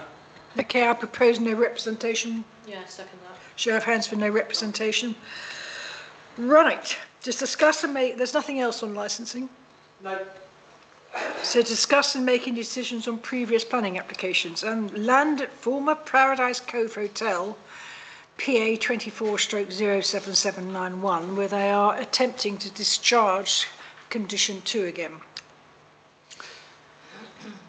Apart from the fact that you can't discharge condition 2 until you've actually done it, because it actually condition 2 incorporates that they've actually done the work. So, Duncan, do you have anything to say on this? No, I don't. to be honest. I mean, you sent through some images. We've seen some documents. It's all very technical stuff, and normally we wouldn't simply be raising. You know, this isn't something where you simply raise material planning considerations because you're talking about engineering and geology. But we did comment the last time around, I believe, but we did have some quite good technical input. Well, didn't we? last time, because what they presented didn't actually remotely meet the condition, that was very easy to comment on. This time is different, because they've come back and they're sort of trying to say, well, we'll manage it because we've got a management agent. They've produced yet another report on the which is dated June, I think, June or July. And it says things like you wouldn't normally use what they want to do, but you can if you want to, sort of thing. It's not really our... If we could go back to that picture of the tarmac you've just shown. Back one. These are photographs that were taken by the last Cormac inspection in sort of October the 10th, I think. You can quite clearly see the crack across the tarmac. Cormac reported that he thinks they are convinced that it's getting better. The outcrop there has got no support under it. It is going to fall. So no amount of whatever it is they want to do, pinning is going to make any difference. They're trying to say that they want to put in... They're basically saying it wouldn't normally work, but they want to put in so many of them that it will work. It's not our job to actually comment on the... because it's not our job to comment on the geology. Otherwise, I'd be saying it's insane.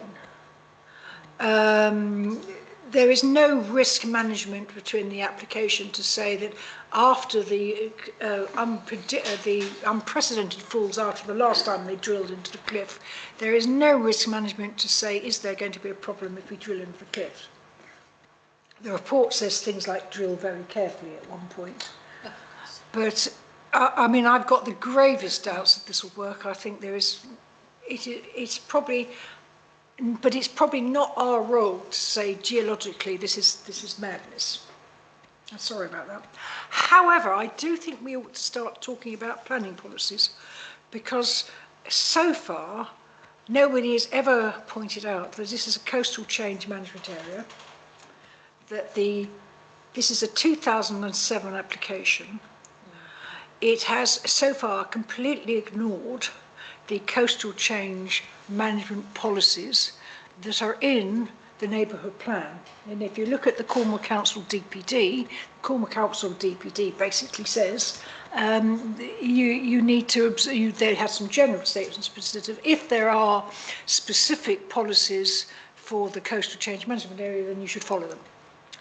So our coastal change management policies are absolutely, we will not support any development that requires interference with the cliffs, any attempt to stabilise.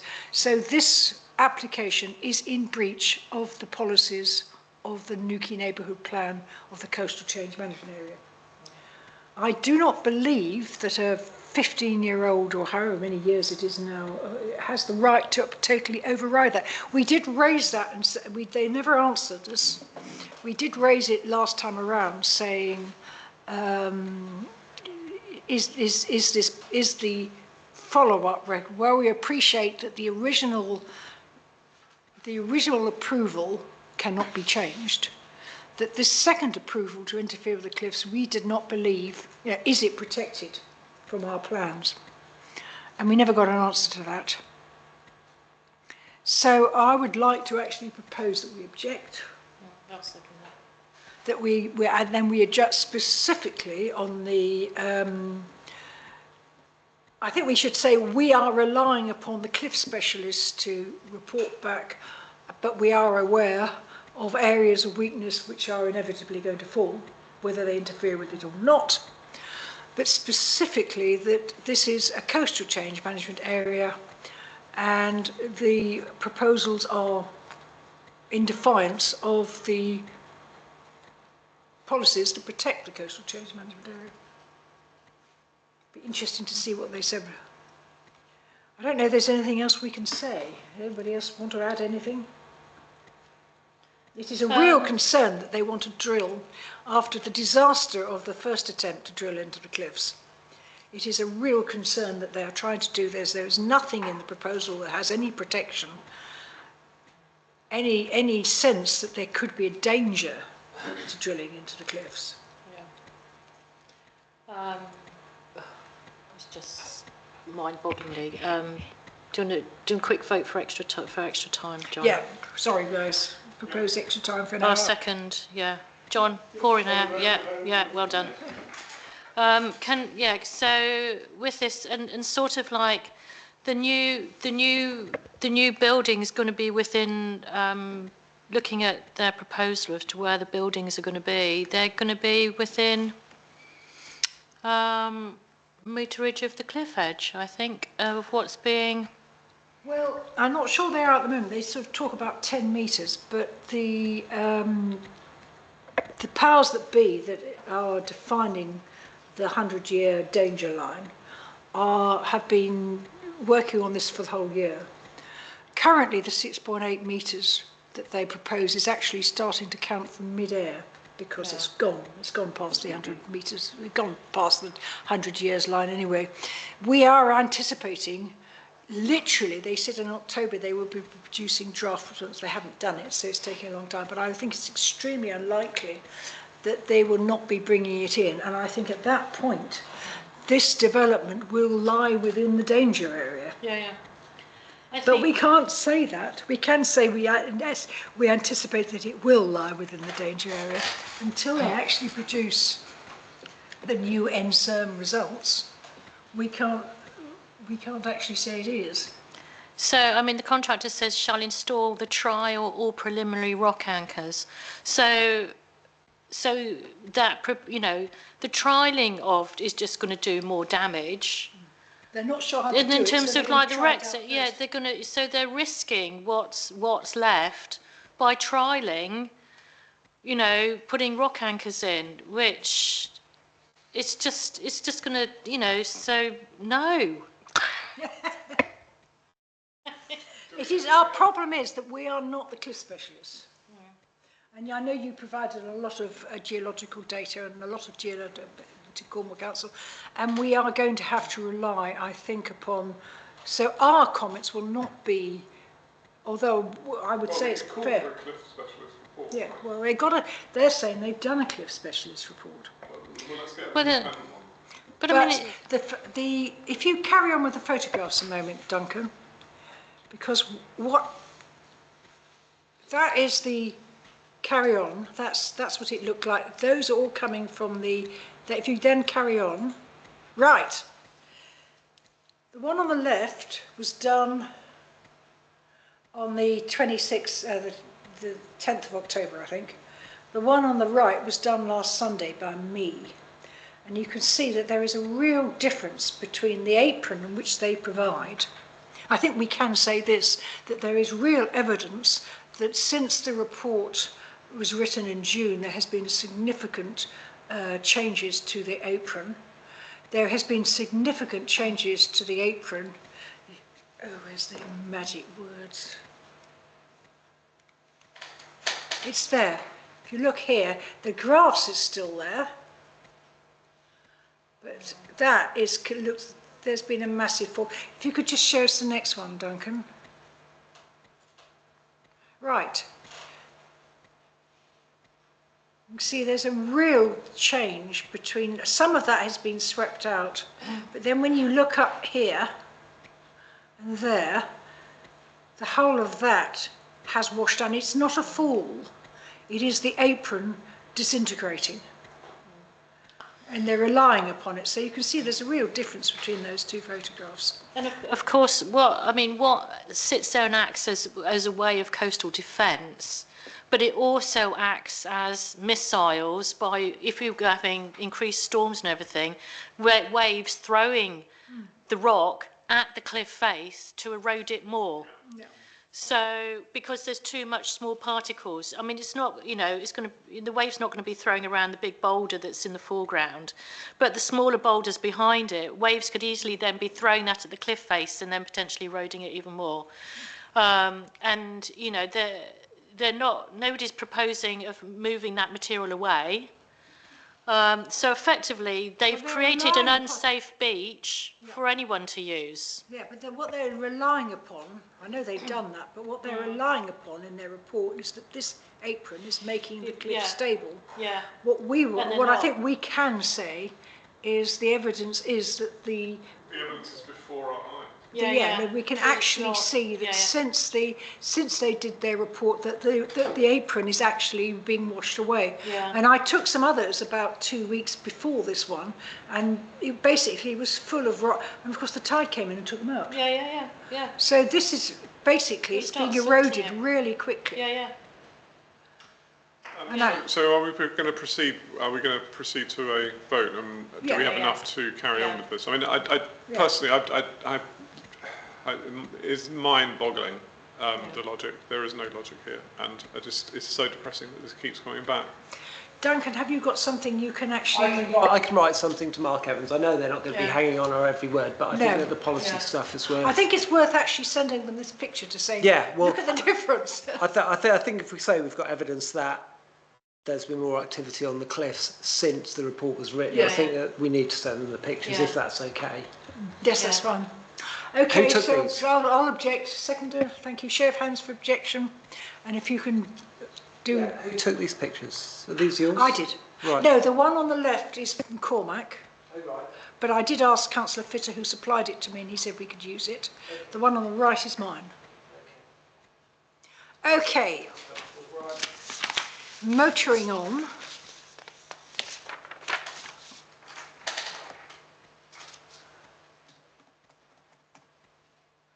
So, where are we now? Are we, that was 9:01. 10, planning app. Are we actually now on to planning applications?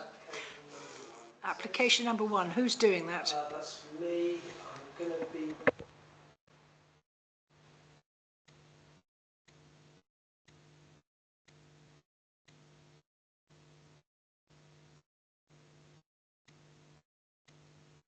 So, back in April last year, this committee gave their support to PA 230-2186, which is a ground floor extension to front and rear.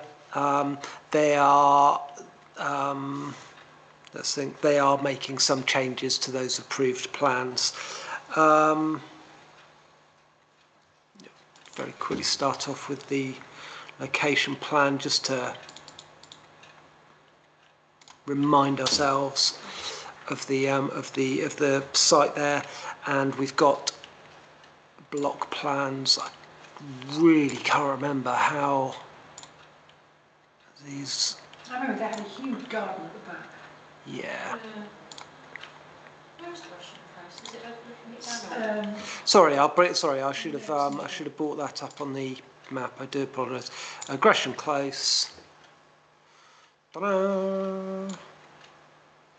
So yeah, it's down in the between Melon Lane and Chichester Close. Did I do this one? No, I did. Oh, you did that one. Okay. What did the one in the corner? Yeah, so Oh, we've looked at this one twice before. No, I did it originally. a couple of times, have we? Right. Yeah. So I'm just going to make these slightly... I'm hoping that we can do this without having to really look at too much. Oops. Right. So that was the block plan that we said yes to previously. So ground floor, front and rear extensions, and an extension to a first floor dormer. You'll see then, looking at this, they've removed a lot of the front extension, and they've just increased. Could you go back and show us what it was? Sorry. I'll talk through it. So this is what we approved, and we are looking at a significant reduction in the rear extension at the back of the garage, and a modest addition on the street facing side. So this is what we said yes to, and Oh, sorry, that's what Yeah, we so said it's yesterday, reducing, and yeah, this is what they're Yeah. trying to do now. I was thinking. yeah. So the rear extension there has been significantly reduced, and there's a modest addition to the street-facing side, which is the front of the garage. The extensions to the main building all remain the same. We can very quickly look at the proposed elevations as were and as are now, and I think that will wrap it up because it's nothing too controversial. What was the best one to look at? Bearing in mind we are short of time. Yeah, if they're so minor, certainly am. I mean, I'm happy If it's to reduction, propose yeah. support for that. Yeah. Yeah. So Yeah. No, that's changed. okay.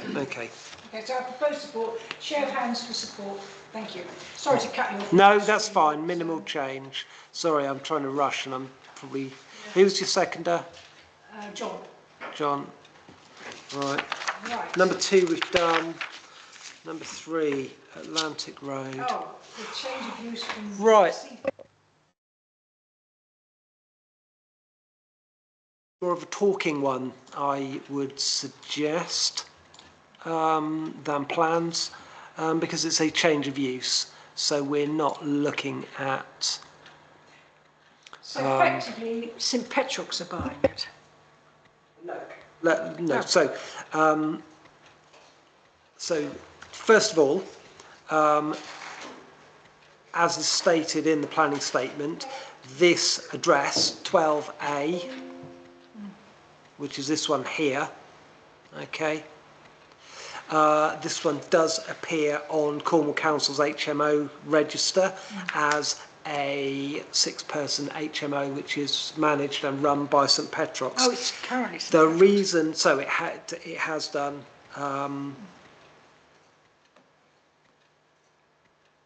Yeah, it has a licence in place. The reason for this application, for the change from C4 HMO use to a sui generis HMO, sui generis of its own type, is down to the number of occupants. So the sui generis covers any HMO with more than 6 people sharing. So effectively, they are adding one more bedroom, or occupying one more bedroom in this property. The floor plans show that there is one more bedroom that will be used, so it's gone from 6 to 7, and that requires a change of use.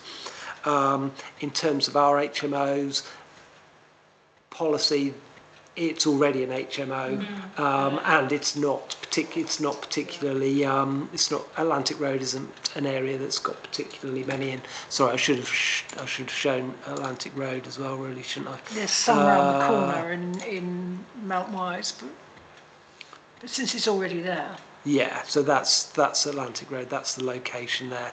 So we're going from a 6-bedroom HMO run by St Petrock's to a 7. However, late this afternoon, I picked up a couple of public objections from people who aren't happy with the application. Is that on the list? No, sorry, Certainly the application number 3. Yeah. Julian Pepin and Matt Corbett.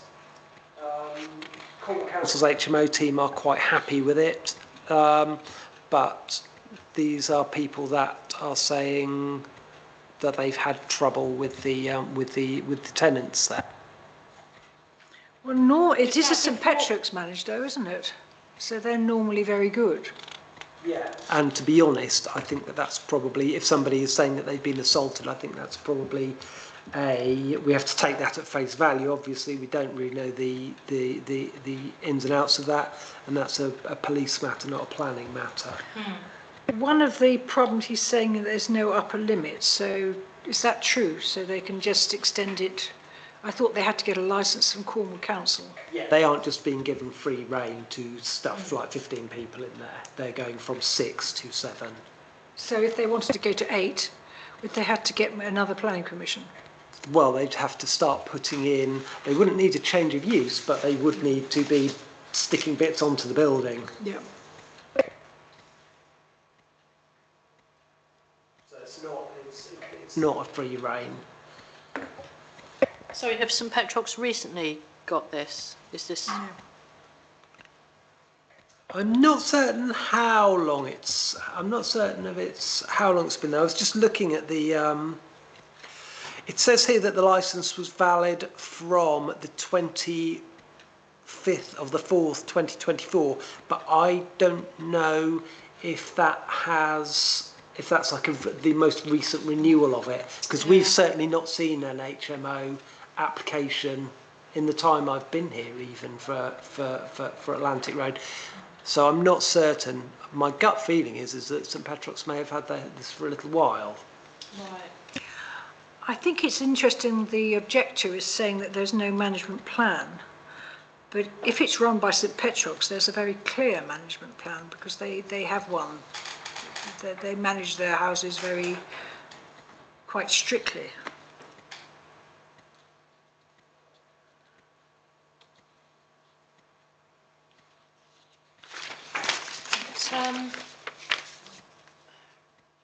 I mean, going from 6 to 7. So they haven't put in for planning for putting another bedroom in, though, have they? So, is there any change to the plans at all to accommodate this that we know of?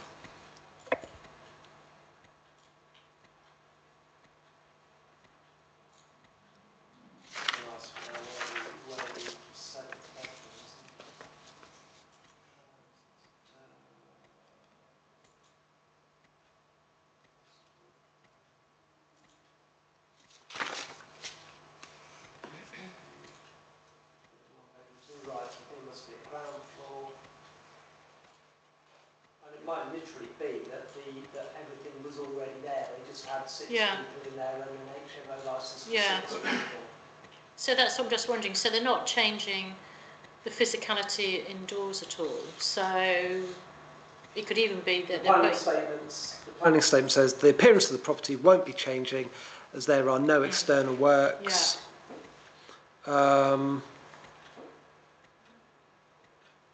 Yeah, it doesn't. So Sorry, I'll just look more closely at that. Decking, living. So there is a comment that seems to be anonymous saying, considering our amenities standard and amenities provided, this property is suitable to be a larger HMO. Where's that come from? sorry. Say that again. One of the comments, which is in favour, says, considering our amenities standard and the amenities provided in 12A Atlantic Road. That's Cornwall Council's HMO team. Right, so that's where that's come from. Right. Right, Mr Corbett is saying the property is running well, but he's concerned that with one more it could be it's more potential for disturbance and noise. But I'm wondering if that is because before it wasn't managed by St Petrock's. that's worse, yeah. And then I mean, there should be greater comeback, couldn't there, for residents if it's being run by St Petrock's? They've got their name to live up to, as opposed to if it was just an HMO, where there's nobody really answerable to. I mean, you can see on the ground floor plan you've got office support workspace. You know, these do tend to be quite, as I say, I live quite near one. They do tend to be quite well managed. I felt that having read those comments, I thought that those weren't planning issues, that they were, you know, if you do get something, if somebody does experience an assault or something like that from residents at one of these properties, that's not a planning matter, that's a police matter. And you know, and if it's to do with the individual or to do with the management of it, that's still not a planning matter. Yes, it doesn't. Representatives. This is. I was going to say I propose no objection. Well, the only thing that concerns me is he's talking about doesn't actually, hang on. He's talking about breaching the neighbourhood plan, so we need to look at that. And I think what How he's can trying... it breach the right, neighbourhood okay, there's the plan, Joanna? plan. It's already an HMO. Right, so he's... Our policy relates to new HMOs. Not current ones. Is it new HMOs? We're looking It's looking new at HMOs. it. I've looked at this closely. He's basically saying, but our policy talks about 100 metres, doesn't it, in terms of how many there are. So he's saying...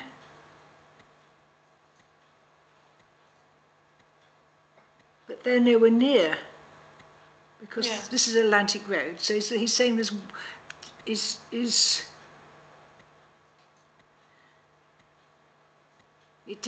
he's basically saying that there are the two at the top, which I knew about. 12A is right down the bottom, isn't it? So I don't think the two at the top are actually within... I don't think they're actually within the area that you would apply. Yeah, but it's not a new HMO, and It's our not a new policy, HMO anyway. our But policy I'm refers just to new looking at what he's HMOs. told, because he's gone to the trouble of presenting a plan, but effectively it's sort of, you can't shortcut through the block. It's down the road is the thing. So so that's 12A, and he's saying, go around the corner, is that 100 metres? But we're saying actually our policy only provides to new, and he's saying because it's changing from 5 to 6, that's enough to justify it as a new HMO.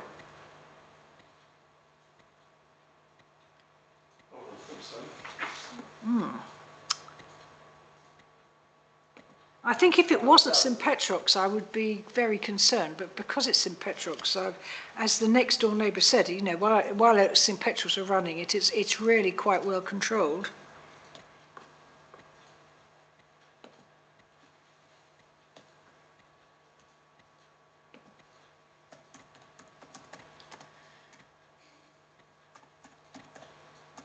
I mean, I'm inclined to say no objection, but I do understand what he's saying. Well, I've actually got a proposer and a seconder here for raising no objection. So. Okay, so show of hands for no objection.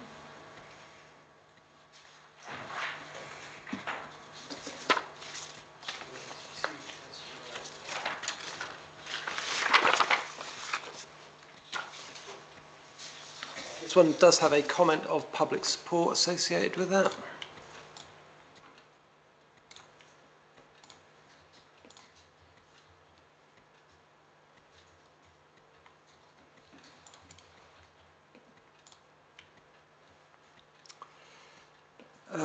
Right.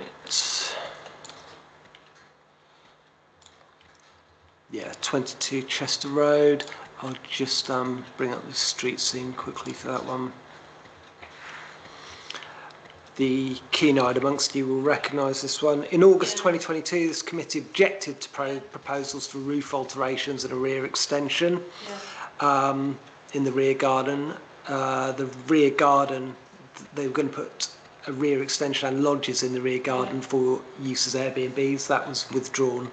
In November 2022, a further objection was raised that plans to alter the roof and build a rear extension and to create a self-contained annex to the rear.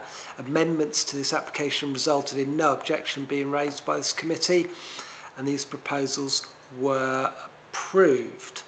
And an annex condition preventing separate residential or holiday use was applied. So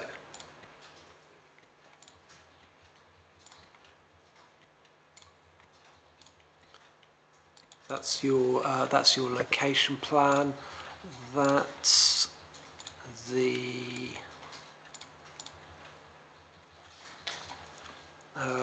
block plan. That shows the current layout. It's been flipped upside down now compared to the location plan, but that's the current layout. So it has had a permission in place, and they have been able to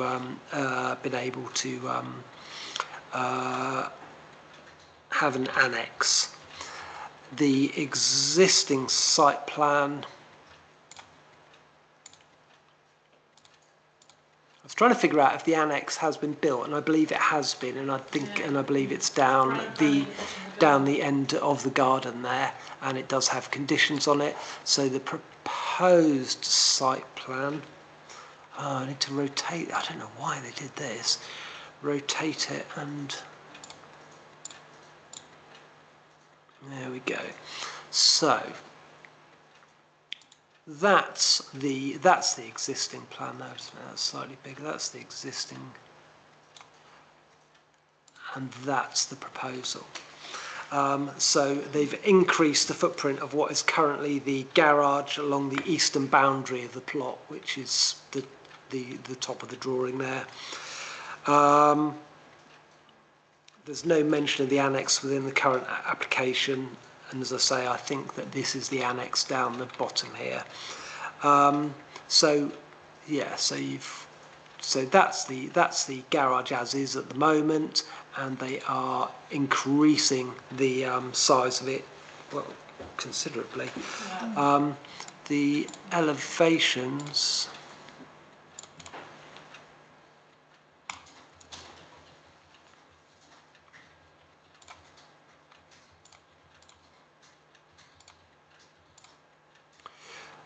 So that's the existing elevation. The proposed elevation, as you can see, they've not just extended the garage in terms of making the footprint bigger, but they have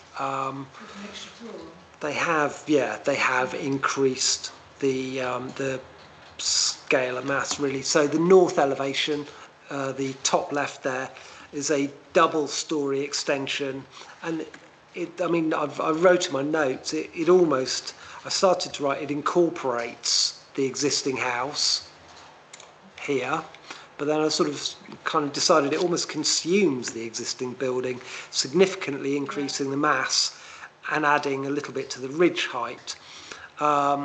The west elevation is the side facing number 24, and I don't think there's too many changes for number 24 in terms of, because the development is on the other side. The south, you've got, that's the south of the property there in the bottom right hand corner. On the proposed, it's in the bottom left hand corner, helpfully. They've increased the fenestration significantly. They've included 2 Juliet balconies from first floor bedrooms. I don't think that creates any new views at first floor level, but because there are existing first floor rear facing windows, as you'll see. The approved plans didn't include Juliet balconies, and the east side is now much bigger, closer. It's really quite clear. Looking at the satellite image, It's a lot closer to number 20. Yeah. Although it's got those high level windows, it's a lot closer to it. I mean, it's the outlook. I mean, that is a hell of an outlook that it's got on the east elevation. But looking at the satellite image, it's a really close distance, and I imagine that the height of it is going to be shading, particularly number 20. Yeah, I mean, if you look at that bottom drawing there, that's what would have faced number 20. Yeah. And then that's what will face number 20. Yeah. There's a significant difference.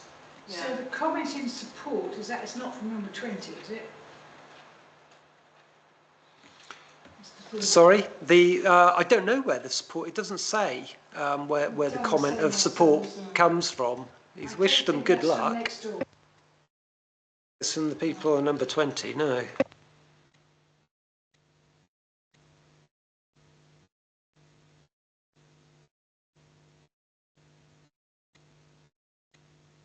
Neighbour? Yeah, I mean, I'd object one with outlook for number 20 to the east, and for shading. Looking at the satellite image and the shading that's there at the moment, if you flip that round, there will be shading in the rear of number 20, both building and garden.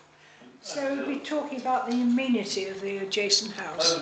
Yeah, yeah, yeah. So this being number 20 here. Oh, no, I mean, Sorry, no, that should be number 20. This is number 20. Yes, to the east, yes. Yeah.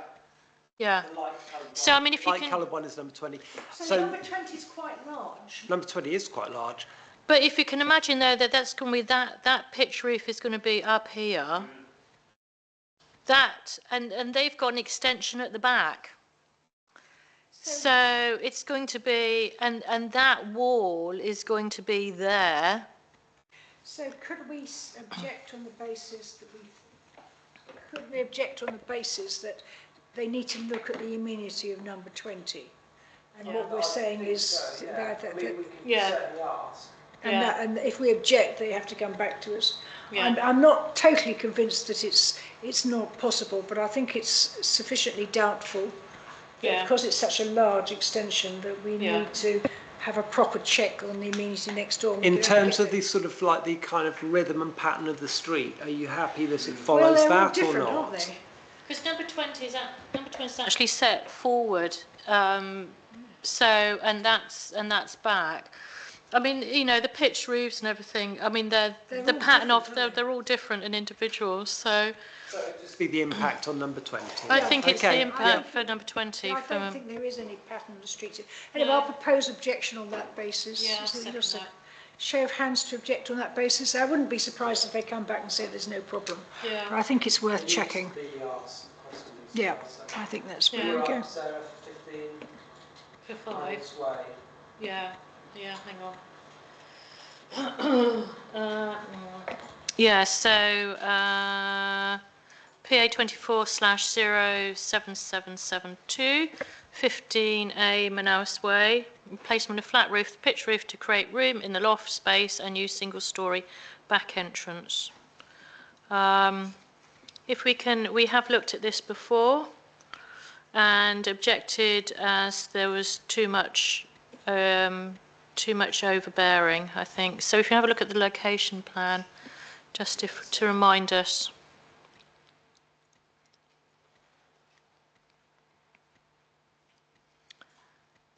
As to where we are. You remember this one?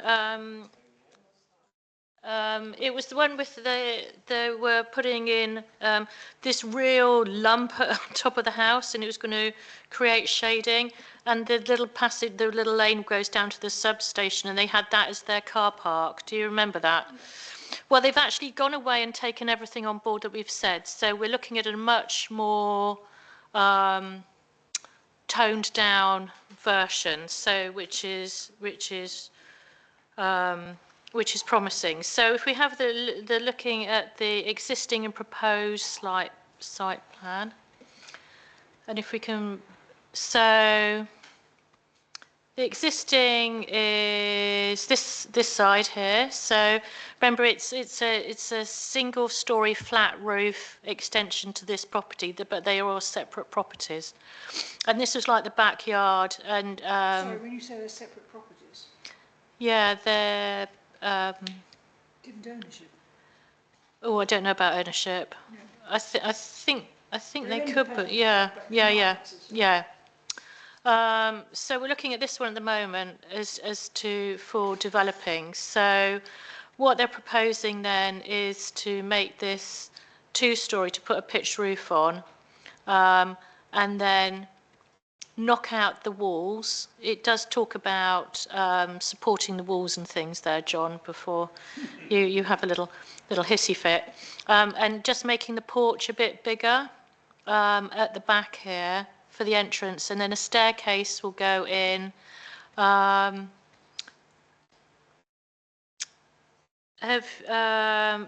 yeah, if we have a look at the proposed floor plan. Yeah, so there's the walls going, the ones in red are going. So it'll be open plan downstairs, living room, kitchen, staircase going up, and then there'll be a pitched roof with the bedroom, and it's got skylights in. Yeah, and just that little extension there for the porch to be a bit bigger. Existing elevations. There we go. So there it is at the moment. So this is the street view. So flat roof, at the front, and this is the courtyard view. And then if we look at the proposed elevation, so they're putting a pitched roof on it, which now matches the height of the neighbour. Yeah. Bottom left, it looks like it's higher. What's that pitch roof? No, that's the pitch roof at the back of the courtyard of its current building. So it's actually going higher than the host house. Yeah, at the back, but it's a lot less. Let's do the. So this is the front with the two skylights in for the bedroom. And then this is the courtyard view. The side view has just a circular window at the side. And the pitch roof then is full short, so this small area flat roof, so it doesn't interfere with the neighbour, which is in this house here. Let's look at the street view. Yes, look at the street view. So it's effectively putting a gable-ended pitch roof on the top of this. So effectively, it's matching that. It's going to be on the top of this with a gap, because this is a totally different neighbour. That's their front door there, as opposed to their front door is down this little lane, the service lane to the electricity substation and round the back. So it's whether then that this pitched roof. Then one of the things we objected to before was then it's potentially for shading, because it is south of the other side of the courtyard. But it's pitched, and I don't, because if you from looking at this, so the shadow, I don't think it's going to hit the building at the other side of the courtyard anymore. From the shading. The street scene again. And there's other, they've got the other buildings have got the pitch going that way, and I think if you go up and down the street, there are skylights in the roofs. It's a bit crowded, isn't it? But I mean, this has been put in as an extension, and of course, that's already gone in, hasn't it? It wouldn't have been built with that. It would have been, this bungalow here. So, I mean, the trouble is that, that's already there. And of course, what it probably is replacing what was a garage originally, because they've all got garages. So, you're going to make a recommendation? Well, I didn't.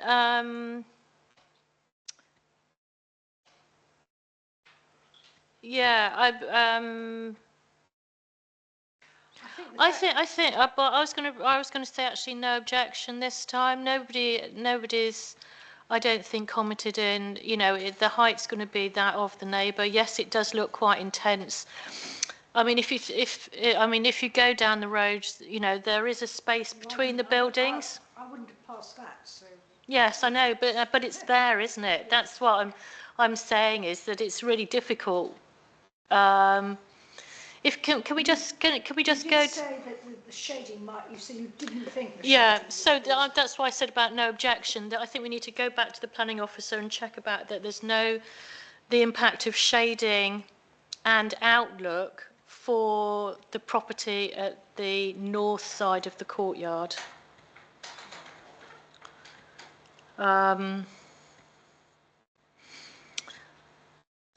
Yeah, I mean, it hasn't got any amenity space. Is there a seconder for that? You'll second that? Show of hands for no objection on that basis.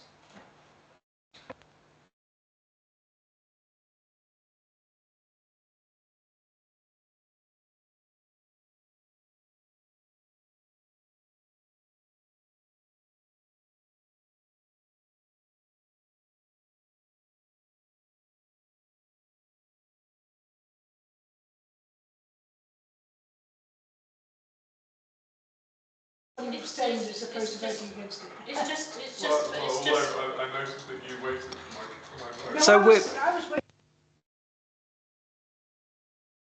Basically,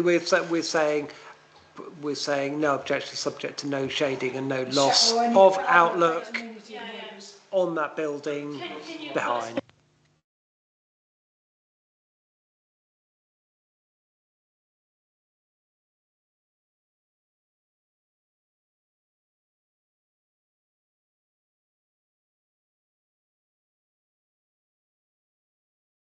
Right, so the next application, number 6, is the Glendorgal coming back to us again. We're not saying that tonight. It's a huge application, and I just haven't had the time to be able to. We can do that next time, can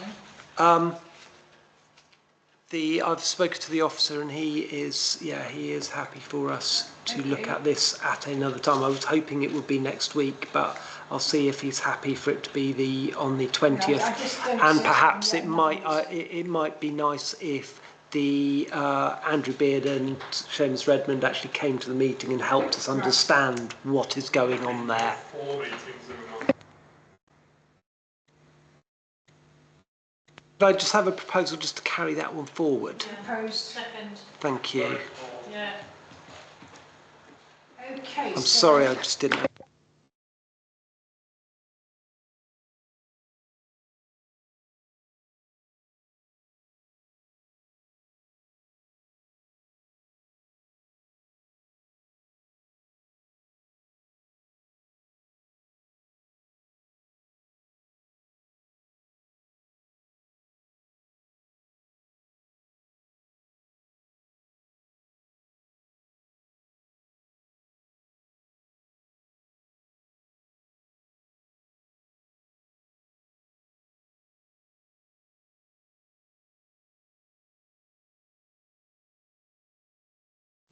And it was kind of being done in a Nan Sledden style, although not, this is being done by Hoffman and Fry, a son.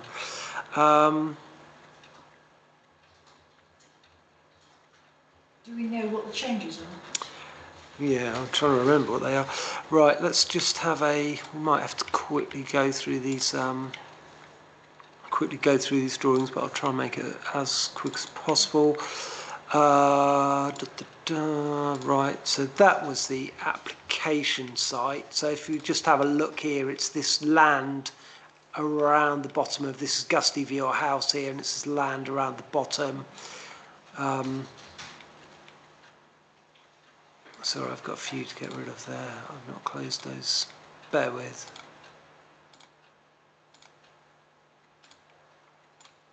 Yes, it's that land around the bottom there. I've checked several versions of the site layout against the approved site layout versus this one, and I can't see any difference at all. So that's it. Talking minimal change. Yeah. I checked the accommodation schedule, there's hardly any difference. I think the total area of the whole development, that's the whole thing that encompasses 9 houses, has increased by about 20 square metres. Parking remains the same, 2 parkings per dwelling. Beds per house remains the same. Number of stories remains the same. My notes say that the elevations showed really very little change, to the point where I've written the key changes seem to be the repositioning of drain pipes and the loss of handrails on one of the houses. They really are quite small changes. Can I propose we support minimal changes? Yeah. John seconded. Show of hands to support. Yeah, they are minimal changes. Yeah, I'm doing this one. So, application 8, PA 24/08073, 31 Lawarne Crescent. Proposed side and rear single-storey extension, including formation of terrace area. An objection has been made by a neighbour from this, saying that it's going to be overlooking, impeding views and things from their garden. Right, okay, so if we can start off with street view. You wanted, didn't Yeah. you? I've got 2 objections now. Oh, is there 2? 2 public objections, and South West Water had said there's no surface water details. There's no surface water discharge statement. What we're looking at is the one with the red car in that's just got the for sale sign and or sold sign on sold. It's that property there. And you can see that it's on a slope. So with what they're saying is that the development which is going to be at the back is going to be impeding on the view from their neighbour from looking over, but we all know that you don't have a right to a view. So, right, so existing plans and floor plan, please, Duncan. So, I mean, it's a modest, as you say, little modest bungalow with a very large back garden here, and yeah, and if we look at then, so they're decking half their garden. So they're putting an extension at the side and at the back here with concertina windows then over this huge decking area. Beast. And all out the back. So, you know, the neighbour's property is here. So they've got this wall dividing them. And they're building right up until that partition wall between them and their neighbour with this side extension in here. I think, is that a utility room, Duncan? I can't see from here. Yes, it is. Yeah, so like utility room here, a shower room there, and the family room. So they're just sort of extending out the back. Single story. Yeah. So existing and proposed elevations. Oh, they do clutter these, don't they? They've got solar panels already. So it is, oh, I can't read, I can't see it from, it's too small. So this is this big decking area, which they're putting a glass balustrade on, I think, out the back. Is the column on the right, the proposed? Or does it go? No, it doesn't. It alternates. The top half, the 4 at the top are the proposed. Is the proposed, and the bottom the top right, left here ties up with the third one down. Yeah, let's see if that's the street face one. Let's see if we can get them both on the screen at once. So frustrating, isn't it? So it's not this changing. One here and this one here. Yeah. So the proposed, you can just see the side of the side extension with the utility room in a bit at the side. All the rest of the developments at the back, and it's really what people's thoughts are in terms of the imposition of this. The latest objection is saying it appears the height of the side extension is higher than the eaves of the pitch roof. And there's level with the solar panels. Is that right? It does look at, if you look at the proposed and the top right, and then yeah, that marries up with the drawing in the bottom right hand corner, but it does look like it might be slightly higher than the eaves, but I don't know whether that's It certainly looks at the bottom. Yeah.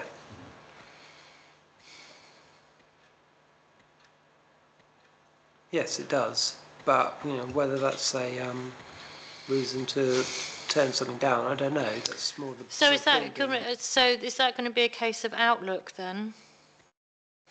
So is this if width is very narrow, isn't it? So the outlook isn't really going to have changed for the neighbour, is it? I don't think. But is there an increase in the height of the wall? Is that going to be, so if that's the extension, is that the top of the existing wall at the moment, that dotted line, is that the top of the existing wall? Yes, it is. So this then is an increase in the height of the wall that's going to be, you know, straight onto the neighbour, isn't it? So the objector is, again, talking about the height, is saying There's no measurements regarding height as appears on the drawing. The higher the extension directly correlates to the reduction of light in our property. So is the side extension this high? Yeah. I mean, he's, he's trying to work it out from a diagram, which is not particularly clear. So whether that's going to create more shading on his property and affect then of outlook. I mean, he's not going to see the balustrade or the balcony here. And I presume there's already a fence there of existing wall and height. So it is literally this piece here is the impact that has. Well, I don't think we're in a position to... No. I don't think we're in a position to judge. So is it worth just objecting to say, have a look at that and make sure there's no effect on the amenity? Raising no objection subject to. Yeah. Because it does, I've got written it down, it does have Juliet doors onto the would-be flat roof anyway. So what I wondered about, let's get this one here, is that window has a Juliet balcony anyway, because I was wondering then about, are people then going to go on the flat roof and create that as a terrace? But there's no indication of that. So I think we need to make sure that that's not the case, that doesn't become a terrace for that bedroom. And isn't there the little dormer here? That's new, isn't it? The dormer at the rear. No, that doesn't seem to be a problem. Yeah.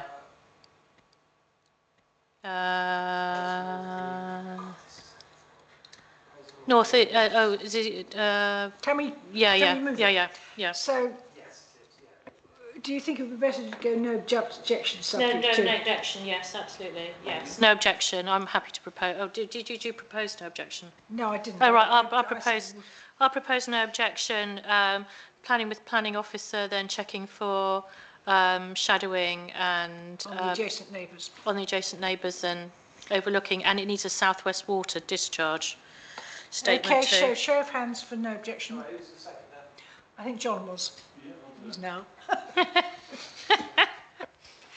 Right, now we're not obviously not going to finish. No. So is there anything important that we have to do on the remaining applications? Is there something we should prioritise on?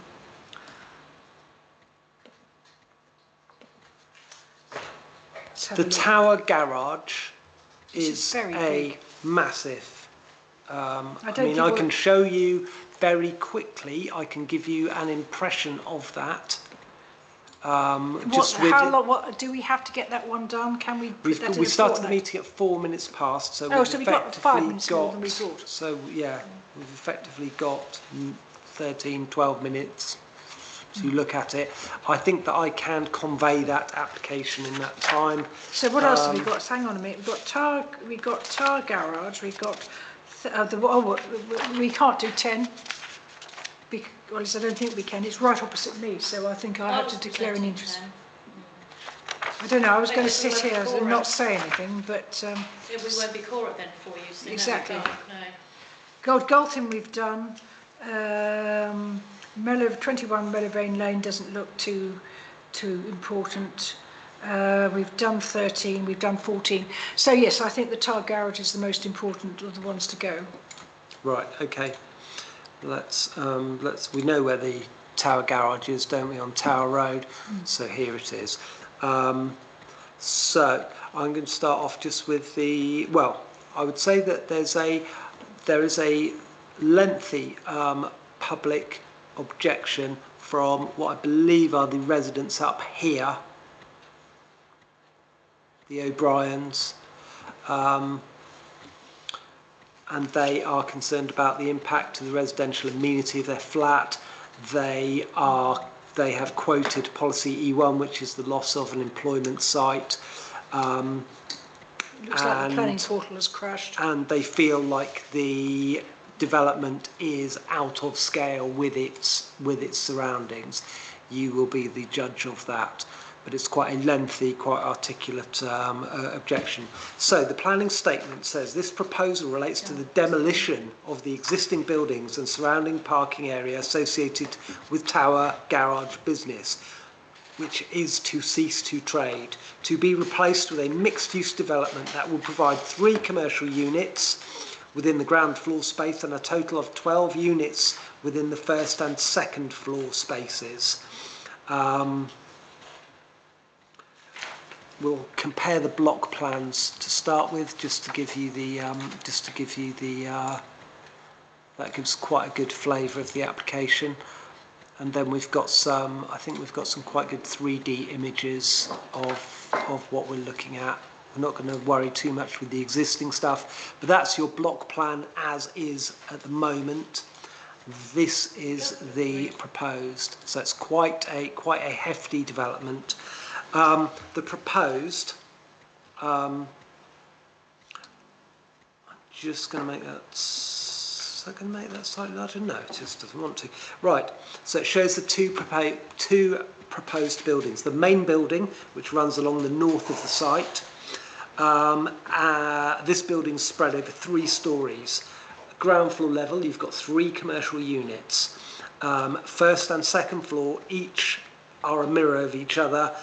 They have 2 one-bed apartments, 3 two-bedroom apartments. So it's 5 apartments on the first floor, 5 apartments on the second.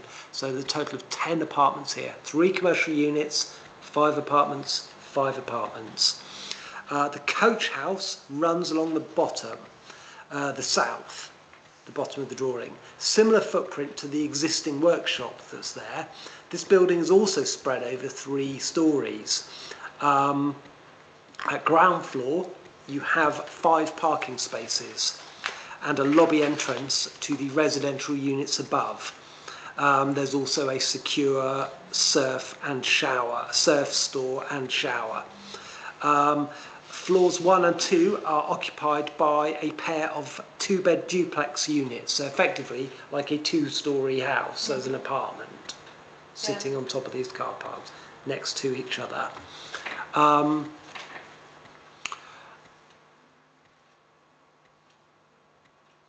Let's go straight to the design and access statement for this, because I think this is the best way to communicate this. So. Oh gosh, look at that, their neighbour. Hold your horses. So here we have, it's just a nice overhead view of the site, I thought. In fact, I am gonna make this, sorry, I'm just gonna increase the size of this. So let's get the full Tower Road experience going here. So, where are we? We're going to go to page 3 to start with. That just gives you quite a nice, I thought, overhead view of the site as it exists.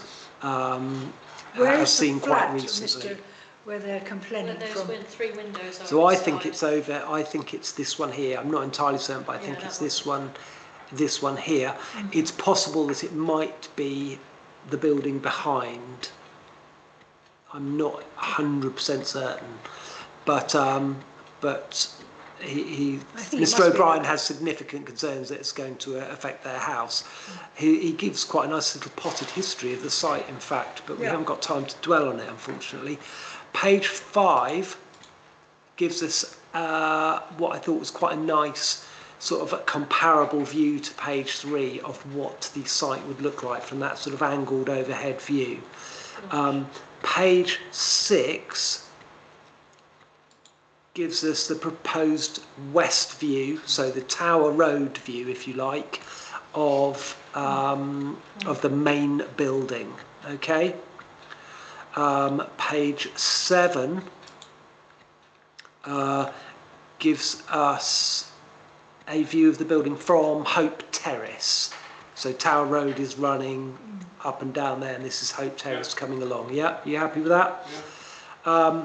Page 8 gives us, what's that? It's this view here I was interested in. So this is looking from the rear of the site, Hope Yard, looking in that direction. So this is the coach house, and this is what we're calling the main building with the 10 apartments and 3 commercial at ground floor.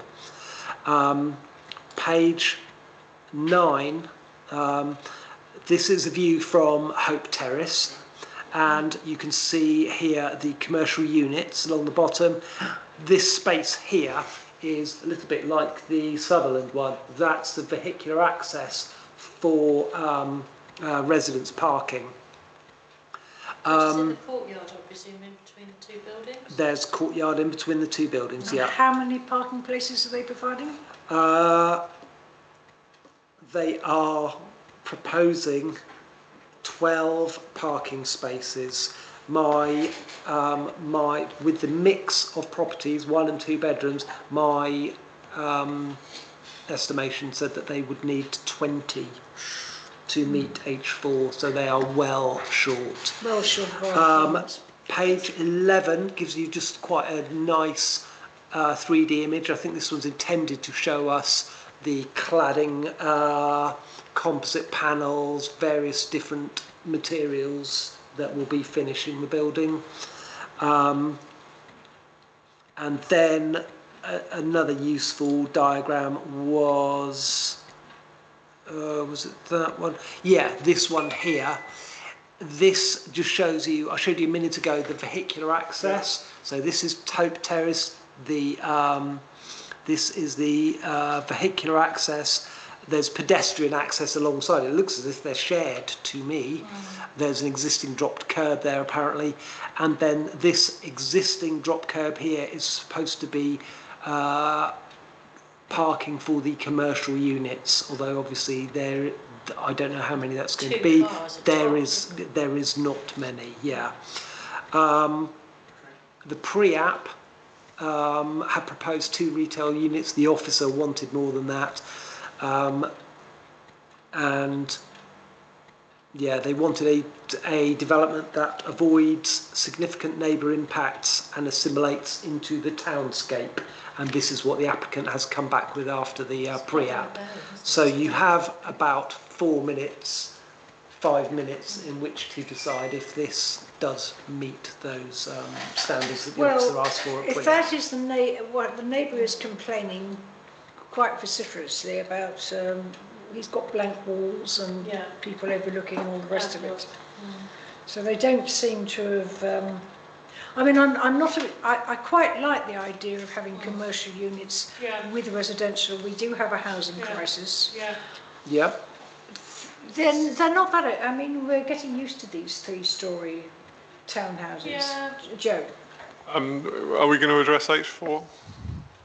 Which is parking. Yeah. But, well, I mean, we're... Not there yet. Oh, right, you're getting there, sorry. Yes, Yeah, I'm just trying to trivia along. On this particular area, there really is no street parking available anywhere there. No. So it is an area where we'd expect them to actually provide us with more parking places.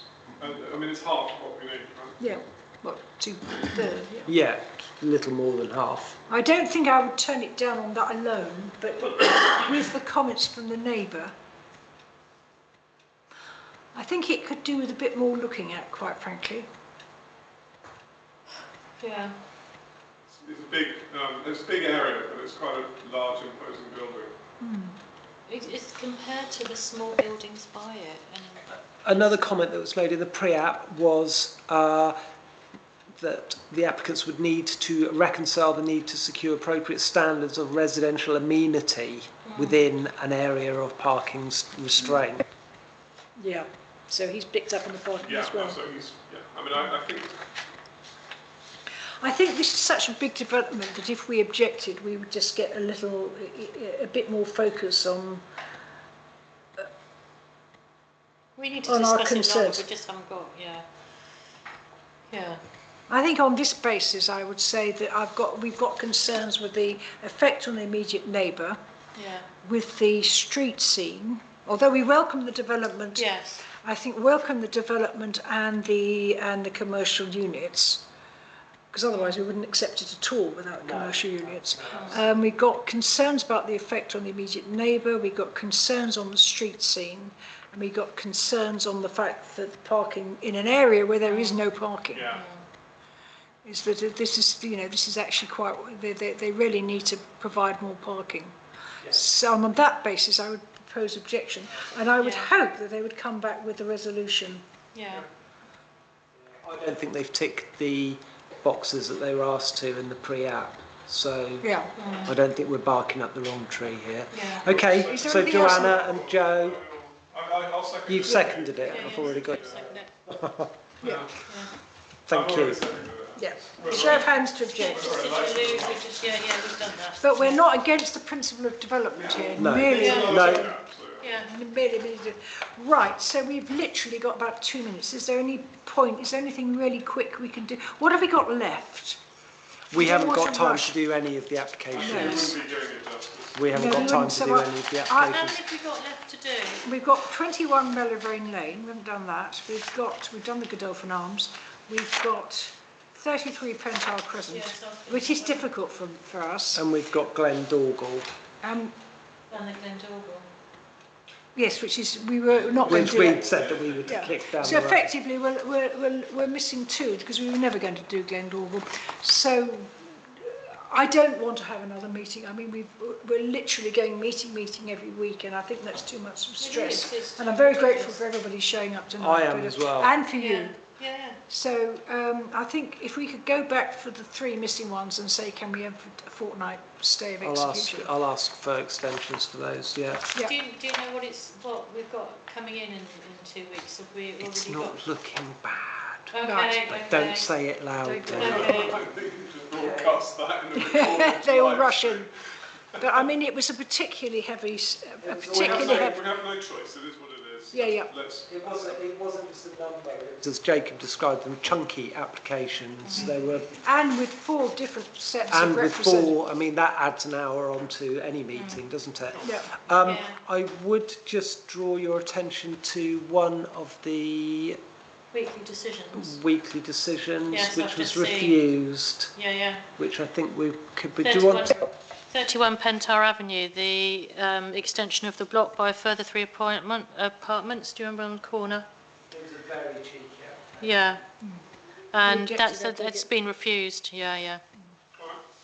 I can't remember anything about it. I can't remember. It was on the corner. It didn't match up at the back, and it was they were trying to put all this stuff at the back and extra buildings.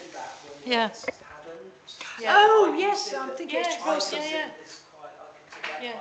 Yes. Yeah, we were not happy with that day one. where we need Yeah. a little bit. Yeah, no, we Did not start there. I turned radio forward. We're still live, it's still live. It's still live. Yeah. So, do we need to do anything on budget? Financial statement, budget, do we need I'm to... going to come back to you. I'm going to come back to you with that. I have a figure for your EMR, and I have a figure of how much your budget is, and we'll discuss that at the next Yeah. meeting. All I right? assume it's not huge. Is there any other correspondence? There is not. Right. Well, thank you very much in that case. We'll, Thank you everybody for turning up. yep, yes. Just say there is planning training tomorrow. For Oh yeah, I anybody. was going to do that. I'll do that from home. Nothing else to do. Yeah, I'm exactly. I'm missing on that one, I'm afraid, Duncan, because I've got I'll have a look and Stuff see on whether Monday, hopefully Friday, and I'll just- I can do that. It's It's 4 been- till 6. I mean, I've got plenty of work to do here. They're doing I one also on wanted cliffs, to- it'll be interesting. So the first session is basically what's happening with planning law and developing. So if I get anything interesting for that, I'll let you know. And then Reese is doing a presentation on cliff stability. Well, we know all about that. Speaking of presentations, the former Dewson's depot at Mount Wise. Yes. We have a 5:30 presentation at our Next. meeting on the 20th. Yeah. That is- Which is my wife's birthday, so the pressure comes about being. yeah, we can bring cake. Yeah, bring her, So- yeah, bring her cake. But we've been invited at very short notice to the design review panel for that, and that takes place on Friday in Newquay. And I've put you both a letter. I emailed you really late in What the day. That I time found is out it? About this. It's that. Oh, that's what Pick it that is. up and take that with you. Well, It is. Starts at 12 o'clock. God. so it's next planning the 20th, Duncan. The next planning is the 20th. So basically, they're meeting at Mount Wise. They're going to then have so they're going to wander around the site. Well, I don't think we need to do that. Can can we just arrive at 1:30, do you think? I don't see why not. And that's at the Acorn Blue office. They're not presenting, it's not online at all. No, afraid not. So we've got a juice and I presentation. mean, we don't do anything at these. We just No, sit we just there and listen. observe, but they're usually quite interesting, especially are. things like then coming along to see us. So we're having the juice and presentation, sorry, at 5:30 on the 20th. Yeah. So I'm going to go with you, Hannah, because I always think it's Oh, yes, really there it interesting is. to see Yeah, I was the So, next now hang on a minute, so the presentation is going to be at our next meeting, is it? 20th, yeah. 20th. The design review panel is taking place on Friday. Yeah, and I'm up at the showground all day Friday doing with the Cornwall Flood Forum. Yeah. Okay, well, I will, can't. perhaps, are you going to go to the, I would really like to. I think it's good that they've asked us to go along. right, so if We we, don't always get invited. can we go back to them and say we would join them at 1:30? I'll ask that question. Because I've done several inspections of that site. I do know exactly what the problem is, and that sock and grate building in the middle. I mean, we've had so many applications for this particular site. So it'd be interesting. It's been around for as long as I've worked here. It's the access that's the problem, isn't it? Yeah, well, the last one was, I mean, what I would be saying is, can they do something to link it to Mayfield, the Mayfield playground, and get rid of that drugging place? Okay, thank you very much, everybody. Yeah, That's that's yeah, I will do that, but we'll talk. We'll exchange emails before so we can meet up. Where's it going to be?